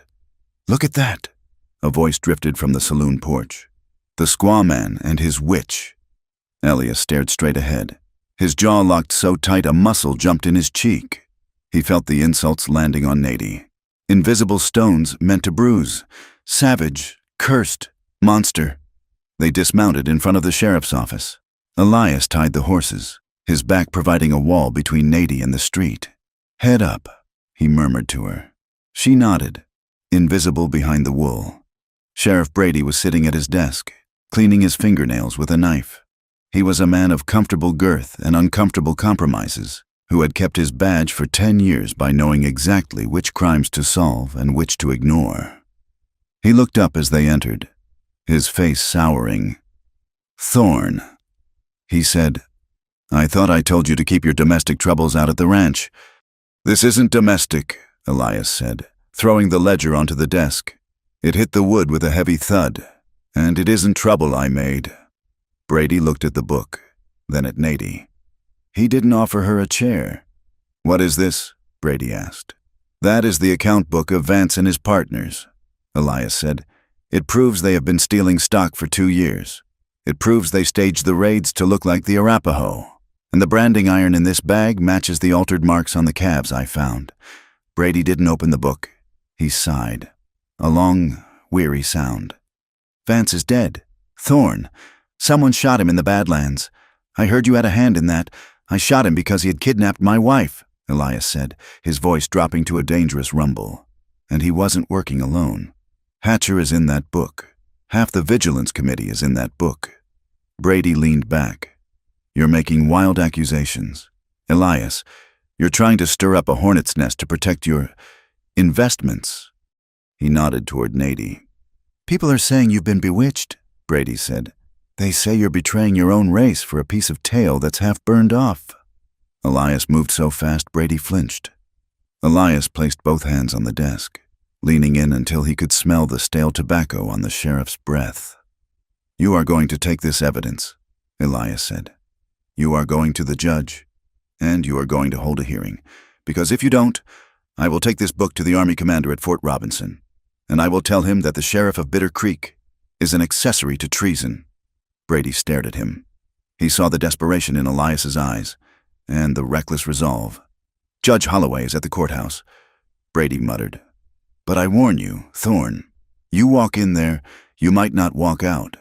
The courthouse was a drafty building that smelled of dry paper and wet wool. Judge Holloway, a man with a face like a dried apple and a temper to match, sat behind a raised bench. He looked at Elias and Nady with open disdain. The room filled quickly. News traveled faster than wind in Bitter Creek. By the time Elias laid the evidence on the prosecutor's table, the benches were packed.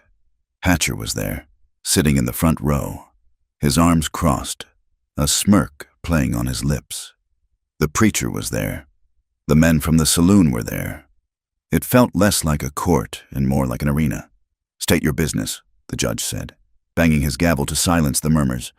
Elias stood. He looked small in the large room, his clothes dusty, his face haggard. "We are here to present evidence of a conspiracy," Elias said. The judge looked at Nady. "And who is this?" "This is the witness," Elias said. "She needs to remove that covering." The judge said, "The court must see the face of the one who speaks." "She is injured." Elias said, "The law requires identification." The judge snapped, "Take it off or get out." Nady stood up. She reached for the veil. Her hands were shaking, but she did not hesitate. She unpinned the cloth and let it fall to the table. A collective gasp went through the room. It was a sound of revulsion and fascination. People leaned forward to see the ruin of her face, the tightened skin, the missing ear, the map of fire. Hatcher laughed, a short, cruel bark. "God Almighty," he said. "No wonder she hides."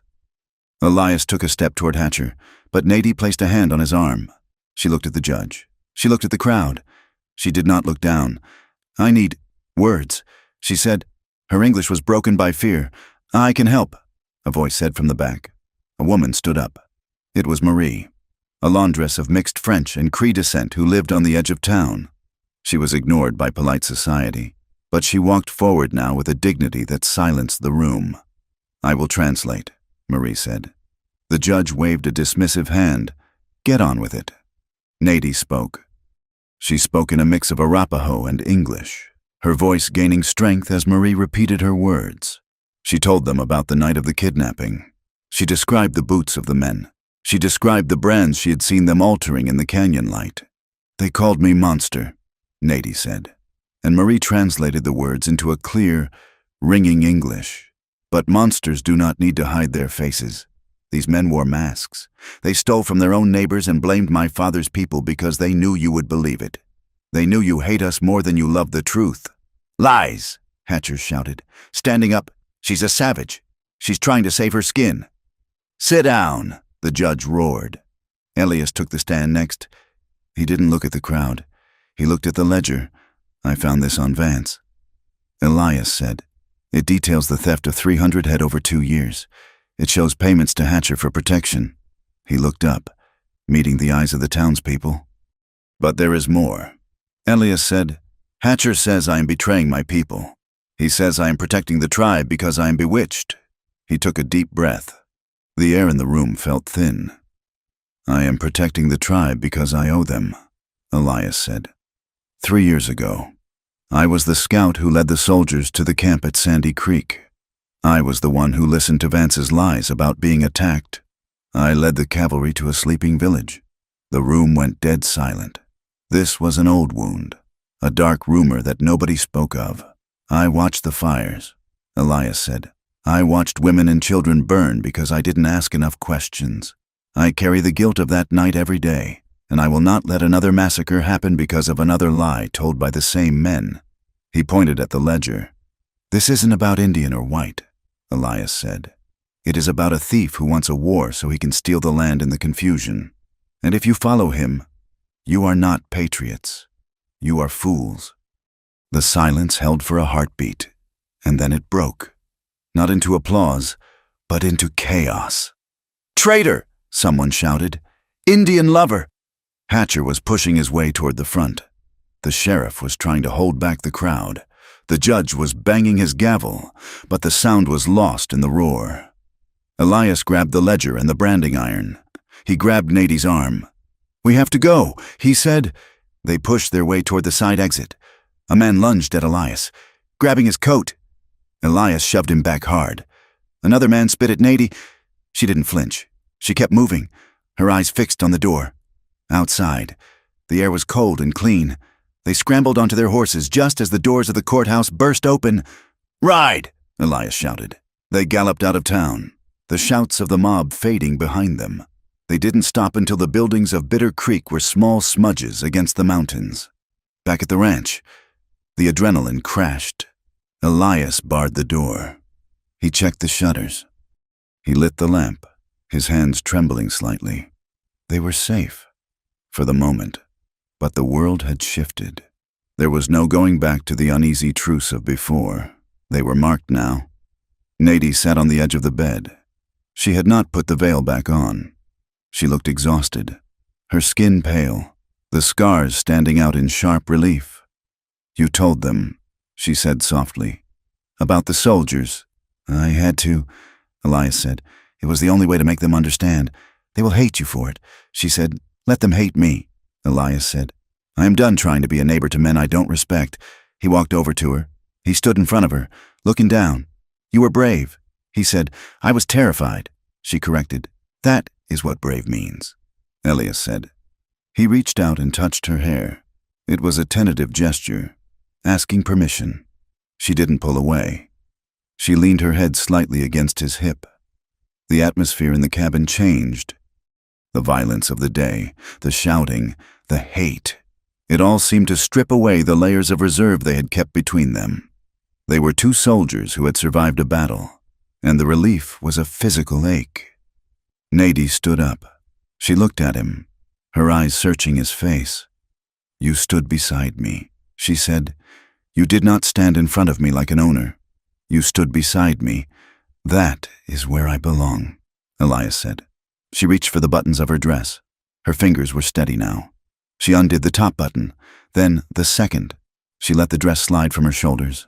Elias watched her. He didn't move. He let her choose the pace. Underneath, she wore a simple chemise. Her arms were scarred, the burn tissue wrapping around her shoulder like a vine.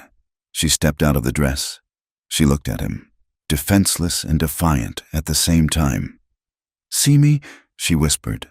"All of it." Elias stepped closer. He reached out and touched the scar on her shoulder. His fingers were rough, calloused from work, but his touch was light as a feather. He traced the line of the injury, acknowledging the pain she had carried. He cupped her face in his hands. He looked at the ruined side, the tight skin, the missing ear. He didn't see a monster. He saw the woman who had tracked rustlers in the mud. He saw the woman who had swung an axe to keep them warm. "You are beautiful," he said. It wasn't a line from a book. It was a statement of fact. She let out a sound that was half sob, half laugh. She pulled him down to the bed. This time, there was no darkness to hide in. The lamp was burning. They made love with their eyes open, watching each other. It wasn't frantic like before. It was slow. It was a conversation without words. When he kissed her scars, she didn't flinch. She pressed into him, claiming the pleasure that had been denied to her for so long. It was a reclaiming of territory. Her body was no longer a site of tragedy. It was her own. They lay together afterward, the fire popping in the stove. Elias ran his hand down her back, feeling the rise and fall of her breath. "We cannot stay here forever," he said quietly. "Hatcher won't stop." "I know," she said. A heavy pounding on the door shattered the peace. Elias was up in an instant, the Colt in his hand. Nadie pulled the blanket up, her eyes wide. "Who is it?" Elias called. A voice answered from the dark. "It wasn't Hatcher. It was Frenchie. Open up. Elias, it is urgent." Elias unbarred the door. Frenchie slipped inside, shaking snow from his coat. He looked anxious, his eyes darting to the rifle on the rack. "You stirred up a hornet's nest today. My friend," Frenchie said, "tell me something I don't know." Elias said. Frenchie moved to the table. "I have word from the camp. A runner came to me. The chief. He is done waiting." "What does that mean?" Elias asked. "The army has sent an ultimatum," Frenchie said. "Surrender the guns and move to the reservation in Oklahoma, or be declared hostiles." The chief has refused. He says he will die in the mountains before he walks to another prison. Elias swore softly. "And there is more," Frenchie said. "The soldiers are moving. Major Trent is leading a column up the South Pass. They will be at the camp in 2 days. "Major Trent?" Elias asked. "I don't know him." "He is new," Frenchie said.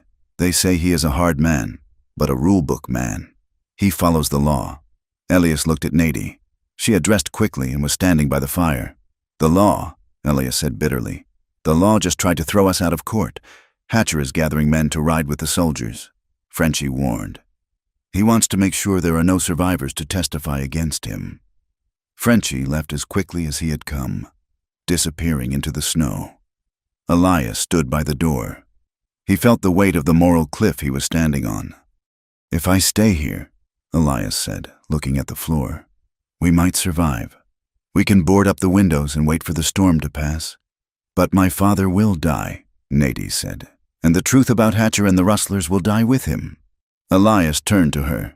"And if we go, if we try to intervene, Hatcher will shoot us in the back. The soldiers might shoot us as traitors." Nadie walked over to the table where the ledger still lay. "This Major Trent," she said. "Frenchie said he follows the book. Yeah, if he follows the book. Then he cannot ignore this." She tapped the ledger. "If he sees that the raids were faked, if he sees that the war he is coming to fight is a lie, maybe he stops. It's a long shot." Elias said, "A suicide run. We are already dead if we stay." Nadie said, "If Hatcher wins, he will come for this ranch next. He will come for me." She looked at him, her eyes fierce. "I want to choose how I die." "Elias." Elias looked at her. He saw the fire in her. He realized that she was right. There was no safety in silence. There was only the slow suffocation of waiting for the end. "We go to the Major," Elias decided. They packed quickly. They took the ledger, the branding iron, and every cartridge they had. They left the ranch knowing they might never see it again. They rode through the night, cutting across the Badlands to intercept the army column. The snow was falling harder now, erasing their tracks as they rode, as if the land were trying to wipe them from existence. They found the column the next morning. It was a snake of blue wool and steel winding through the valley. Elias rode down the slope, his hands high in the air, holding a white handkerchief. Nady rode beside him, her veil back in place, a ghost returning to the world of men. Soldiers shouted. Carbines clicked. A sergeant spurred his horse forward to block them. "Halt! State your business. I need to speak to Major Trent," Elias shouted over the wind. "I have evidence of a crime." "You're interfering with a military operation," the sergeant barked. "Turn back or we fire. I am Elias Thorne," Elias yelled. "I was a scout for the 3rd Cavalry. I am not a hostile." A man on a large bay horse rode up from the center of the column. He wore the oak leaves of a major. He had a face carved from granite and eyes that missed nothing. "Let them through." "Sergeant," the major said. Elias and Nady rode up to the officer. Elias handed him the ledger. "What is this?" Major Trent asked. "It's the reason you are here," Elias said. "It's the proof that the raids you are punishing were committed by white men, by the very men who asked for your help." The major opened the book. He looked at the pages. He looked at Hatcher's name. He looked at the dates. He looked at Nady. "And her?" the major asked. "She is the witness," Elias said, "and she is my wife." The major studied them for a long moment. He was a man of the book. As Frenchie had said, he hated disorder. And this ledger was the definition of disorder. "Sergeant," the major said, closing the book, "send a detachment to Bitter Creek. Arrest these men listed here. Bring them to me." He looked at Elias. "This doesn't change the orders regarding the tribe. Mr. Thorne, they must still surrender." "I know," Elias said, "but at least now, you know who the real enemy is." The part ended with a fragile, jagged victory. As the detachment rode off toward town to arrest the rustlers, Elias and Nady sat on their horses, watching the gray sky. They had bought a moment of truth. They had exposed the lie. But the column of soldiers was still moving toward the camp. The machinery of removal had not stopped.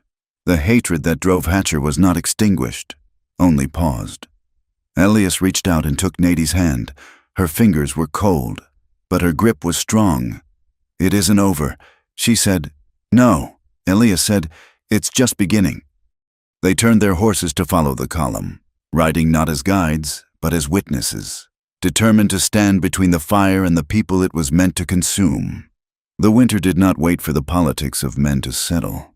It came down from the peaks with a vengeance, turning the sky the color of a bruised plum.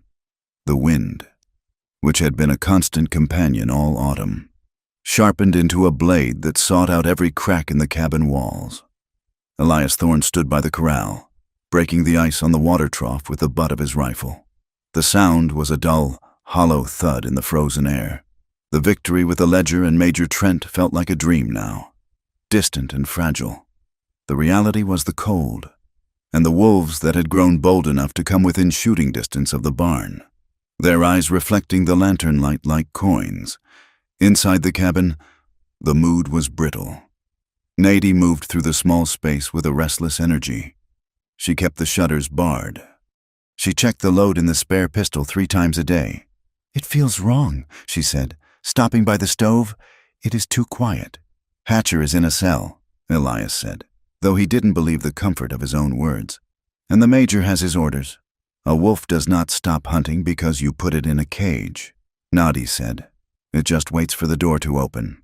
She was right. 2 days later, the door opened. Frenchie arrived at dawn, his mule lathered despite the cold. He didn't dismount. He shouted from the yard, his breath pluming in the gray light. "Elias, get your gun!" Elias ran out, buttoning his coat. Nady was right behind him, a blanket thrown over her shoulders, her face unveiled in the urgency of the moment. "What happened?" Elias asked. "They are out." Frenchie spat. "Sheriff Brady let them go. Said there was a mistake in the paperwork. Said the ledger was inadmissible without a signature." "And the major?" "The major is 10 miles up the canyon, waiting for the chief to surrender," Frenchie said, "He doesn't know. He thinks Hatcher is locked up." Elias felt the blood drain from his face. "Where is Hatcher?" Frenchie pointed west, toward the pass that led to the high grazing grounds. "There is a wagon train coming through," Frenchie said. "Settlers, families. Hatcher and his men rode out an hour ago. They are wearing paint. Elias, they are wearing buckskins. They are going to stage a massacre," Nadi said. Her voice was cold and flat. "Yes," Frenchie said. "They will slaughter the wagons. The army will hear the gunfire. They will ride in and see painted men killing women. And then Major Trent will have no choice but to wipe out the camp." It was the final play. A desperate, bloody gamble to force a war that would clear the land once and for all. Elias looked at Nadi. He saw the terror in her eyes, the memory of fire and screaming. But he also saw the steel that had been forged in that same fire. "We have to stop them," Elias said. "We cannot fight 20 men," Frenchie warned. "We don't have to fight them," Elias said. "We just have to make sure they are seen." They saddled the horses in a frenzy. Elias took every round of ammunition he had. Nadi tied her veil tight. Not out of shame this time, but for the hard riding ahead. They split up at the fork in the river. Frenchie rode for the army column to find Major Trent. Elias and Nadi rode for the Badlands, hoping to intercept the chief before his warriors took the bait. The ride was a nightmare of sliding shale and icy mud. They pushed the horses until their lungs heaved. When they reached the camp, the tension was at a breaking point. The women were packing travois. The men were mounted, their faces grim. Elias rode straight to the chief. The old leader sat on his war horse, looking at the smoke rising in the distance, the signal fire Hatcher's men had likely lit to draw them out. "Do not ride," Elias shouted. "It is a trap." The chief looked down. His face was a mask of exhaustion. "They are killing people on the pass," the chief said. "If we do not stop them, the soldiers will blame us. If we do go, the soldiers will blame us. I would rather die fighting than die waiting." "It is Hatcher," Elias yelled. "They are dressed as your men. If you ride down there now, you give them exactly what they want. You give them a war." The chief looked at Nadi. She sat on her spotted mare, wind whipping her cloak. "Father," she said. Her voice was loud, carrying over the murmurs of the warriors. The chief stiffened. She had not spoken to him directly since the day she learned of his betrayal. "Father, look at me," she said. "I see you. Daughter, no," she said. "You see a curse. You see a treaty. You see a tool. Look at me." She did not remove the veil, but she sat up, expanding her presence until she seemed taller than the warriors around her. "I am done being your symbol," she said. "I am done being the ghost you sell to buy time. Hatcher wants you to be a savage. He wants you to be the monster he tells his children about. If you ride down there and kill, you become his creature." "Then what do we do?" a young warrior shouted. "Watch them take everything?" "No," Elias said, stepping his horse between the chief and the path. "We ride down there, but we do not ride to kill. We ride to reveal."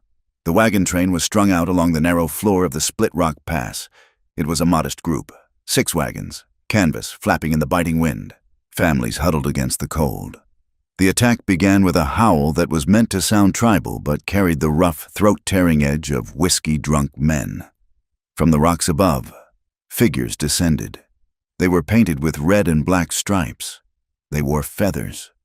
But they moved heavily, their boots slipping on the stone, their rifles barking with the dull rhythm of army repeaters, not the sharp crack of trade muskets. Bullets tore through the canvas. A horse screamed and went down. Settlers returned fire from beneath the wagons, panic making their aim wild. Elias and Nadi crested the ridge overlooking the pass. Below them, the chaos was unfolding. "The army!" Elias shouted, pointing east. A column of blue was riding hard up the valley floor, drawn by the sound of gunfire. Major Trent was leading them. "They are too far away to see the faces," Nadi said. "They only see the paint. Then we have to get closer," Elias said. He looked at her. "This is it, Nadi." She nodded. She reached into her saddlebag and pulled out the branding iron, the heavy, rusted rod they had taken from the court. She held it like a scepter. "Let's go," she said. They spurred their horses down the slope. It was a suicidal charge, sliding through scree and snow, heading straight into the crossfire. Elias fired his Winchester into the air, 3 rapid shots. "Stop!" he roared. "Stop firing!" The settlers didn't listen. They saw 2 more riders coming from the Badlands and assumed it was a second wave. A bullet whined past Elias's head. They hit the valley floor. Elias rode straight for the lead wagon, waving his hat. "I'm Elias Thorne," he screamed. "Look at the men! Look at their boots!" The attacking warriors saw him. Hatcher, watching from behind a boulder, stood up. He was wearing a war bonnet that looked ridiculous on his wide, red head. "Kill him!" Hatcher shouted to his men. "Kill the traitor!" Bullets kicked up snow around Blue's hooves. And then the real warriors arrived. The chief led them. They did not charge with a war cry. They rode in a line, silent and disciplined, lining the ridge above the fight. They held their fire. The sight of 50 mounted Arapaho froze the battlefield. The settlers stopped shooting, staring up in terror. Hatcher's men hesitated, caught between their victims and the real thing. Major Trent's column thundered into the gap, forming a line between the wagons and the ridge. "Prepare to fire!" the major shouted, his saber drawn. "No!" The scream came from the center of the killing ground. Nadie rode her spotted mare into the empty space between the soldiers, the settlers, and the fake warriors. She stopped. The wind tore at her clothes. She dropped the reins. She reached up with both hands, and she tore the veil from her head. She threw it into the mud. For the first time, she did not flinch. She turned her head slowly, letting the soldiers see, letting the settlers see, letting Hatcher see. She showed them the melted ear, the tightened jaw, the skin that shone like wax. "Look at me!" she screamed. Her voice broke, raw and terrified, but it cut through the wind. She pointed the branding iron at Hatcher. "This is the face of your fire!" she cried. She turned to the major. "Look at them! Major!" she shouted, pointing at the painted men who were now trying to scramble back into the rocks. "Look at their feet! Look at their saddles!" Major Trent lowered his saber slightly. He squinted. He saw the spurred cavalry boots on the Indian nearest him. He saw the saddlebag stamped with the UN. "Army issue mark? Hold fire," the major ordered. Hatcher saw the tide turning. He saw the noose tightening. Panic, hot and irrational, seized him. He raised his rifle, aiming not at the soldiers, but at the woman who was unmaking his world. "You witch!" Hatcher screamed. Elias saw the barrel rise. "Nadie!" Elias launched himself from his saddle. He didn't think. He didn't calculate. He just threw his body across the gap. The rifle cracked. Elias hit the ground hard, rolling in the snow. He felt a burning sting in his side, but he scrambled up, tackling Hatcher just as the man cocked the lever for a second shot. They went down in a tangle of limbs and snow. It wasn't a heroic duel. It was ugly. Hatcher was stronger, heavier. He smashed a fist into Elias's face.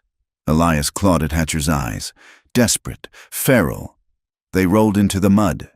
Hatcher got his hands around Elias's throat. His painted face was a mask of insanity. "I'll kill you!" Hatcher grunted. "I'll kill you all!" A shadow fell over them. Hatcher looked up. The chief stood there. He had ridden down from the ridge. He didn't have a gun. He held a lance, the tip resting gently on Hatcher's chest. "Enough," the chief said. The word was quiet, but it carried the weight of a mountain. Hatcher froze. He looked at the chief, the savage he had mimicked, the enemy he had demonized, and he saw a man who looked at him not with anger, but with a profound, weary pity. "Get up," the chief said. Hatcher released Elias. He scrambled backward, looking for his men, but his men were on their knees, surrounded by cavalry troopers who had finally seen the truth. Elias sat up, gasping for air. He clutched his side. His hand came away red, but it was a graze, a flesh wound. He looked for Nadie. She was still on her horse. She was shaking now, the adrenaline fading, but her head was bare. The wind blew her hair across her scarred cheek. She looked at the settlers peering out from the wagons. A woman, a mother holding a baby, stared at Nadie. She saw the scars. She saw the branding iron, and slowly. She lowered her gaze in shame. Major Trent rode up to Hatcher. He looked down at the paint, the feathers, the white skin beneath. "Arrest him," the major said. Soldiers dragged Hatcher away. He was shouting, cursing, blaming the government, blaming the tribe, blaming the weather. But nobody was listening. The scheme had collapsed. The lie was dead. But as the dust settled, the silence that followed was not one of celebration. Major Trent rode over to the chief. He saluted stiffly. "You showed restraint," the major said. "I showed you the truth," the chief replied. The major nodded. He looked at the wagons, then at the Badlands. "My orders stand. Chief, you must surrender your arms. You must move to the reservation." Elias struggled to his feet. "You can't do that," Elias rasped. "You just saw. They were innocent. Hatcher was the one attacking." "I know, Mr. Thorne," the major said, "and Hatcher will hang for it. But the policy comes from Washington. The land is open for settlement. The tribe must go." The injustice of it hit Elias like a physical blow. They had won the truth, but they had lost the world. The chief looked at the mountains one last time. He looked at his warriors, young men who wanted to fight but had followed him into peace. "We will go," the chief said. "We will not die here for a white man's map." He turned his horse. He looked at Nady. He didn't speak.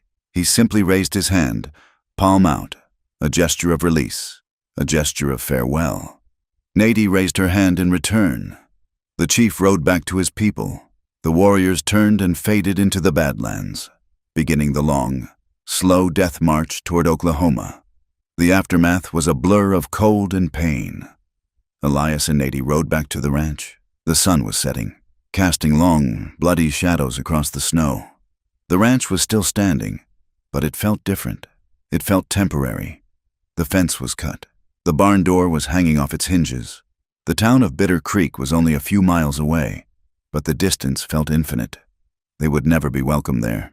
The townspeople might accept Hatcher's guilt, but they would never forgive Elias for exposing it. They would never forgive Nady for forcing them to look at her scars. They entered the cabin. It was freezing. Elias lit the stove, his movements slow and pained. Nady sat at the table. She touched her face. She had ridden all the way back without the veil. "Are you hurting?" she asked, looking at his side. "It'll heal," Elias said. He sat down opposite her. He looked at the woman he had married at gunpoint, the woman he had saved, and who had saved him. "They are leaving tomorrow," she said. "My father, the people, I know." Elias said, "I cannot go with them." She said, I do not belong in the lodge anymore. I have seen too much, and they look at me as the one who brought the soldiers. Even if I saved them, and you cannot stay here," Elias said. "No," she said, "this valley has too many ghosts." She looked at him. Her gaze was direct, stripped of all artifice. "I will not be owned." "Elias, not by the tribe, not by the government, and not by you." Elias reached across the table. He took her hand. "I don't want to own you, Nady. I never did." "Then what do we do?" she asked. "We pack," Elias said. The next morning, the sky was a brilliant, hard blue. They loaded the wagon. They took the tools, the blankets, the seed corn. They took the horses. Elias left the deed to the ranch on the table, weighed down by a stone. Let the bank have it. Let the wind have it. They rode out of the gate at noon. They did not look back at Bitter Creek. They did not look back at the Badlands where the dust of the departing tribe hung in the air. They turned their horses west, toward the territories that were still blank on the map, toward Oregon, perhaps, or the high desert of Nevada, a place where nobody knew the story of the cursed daughter and the guilty rancher. They rode side by side, not touching, but close enough that their stirrups bumped occasionally. Elias looked at her. She was wearing a hat now, pulled low, but her face was uncovered. The scars were there, white and silver in the sun. She caught him looking. She didn't look away. She smiled, a small, weary, genuine smile. The road ahead was steep. The snow was deep. Danger was a constant companion in this country.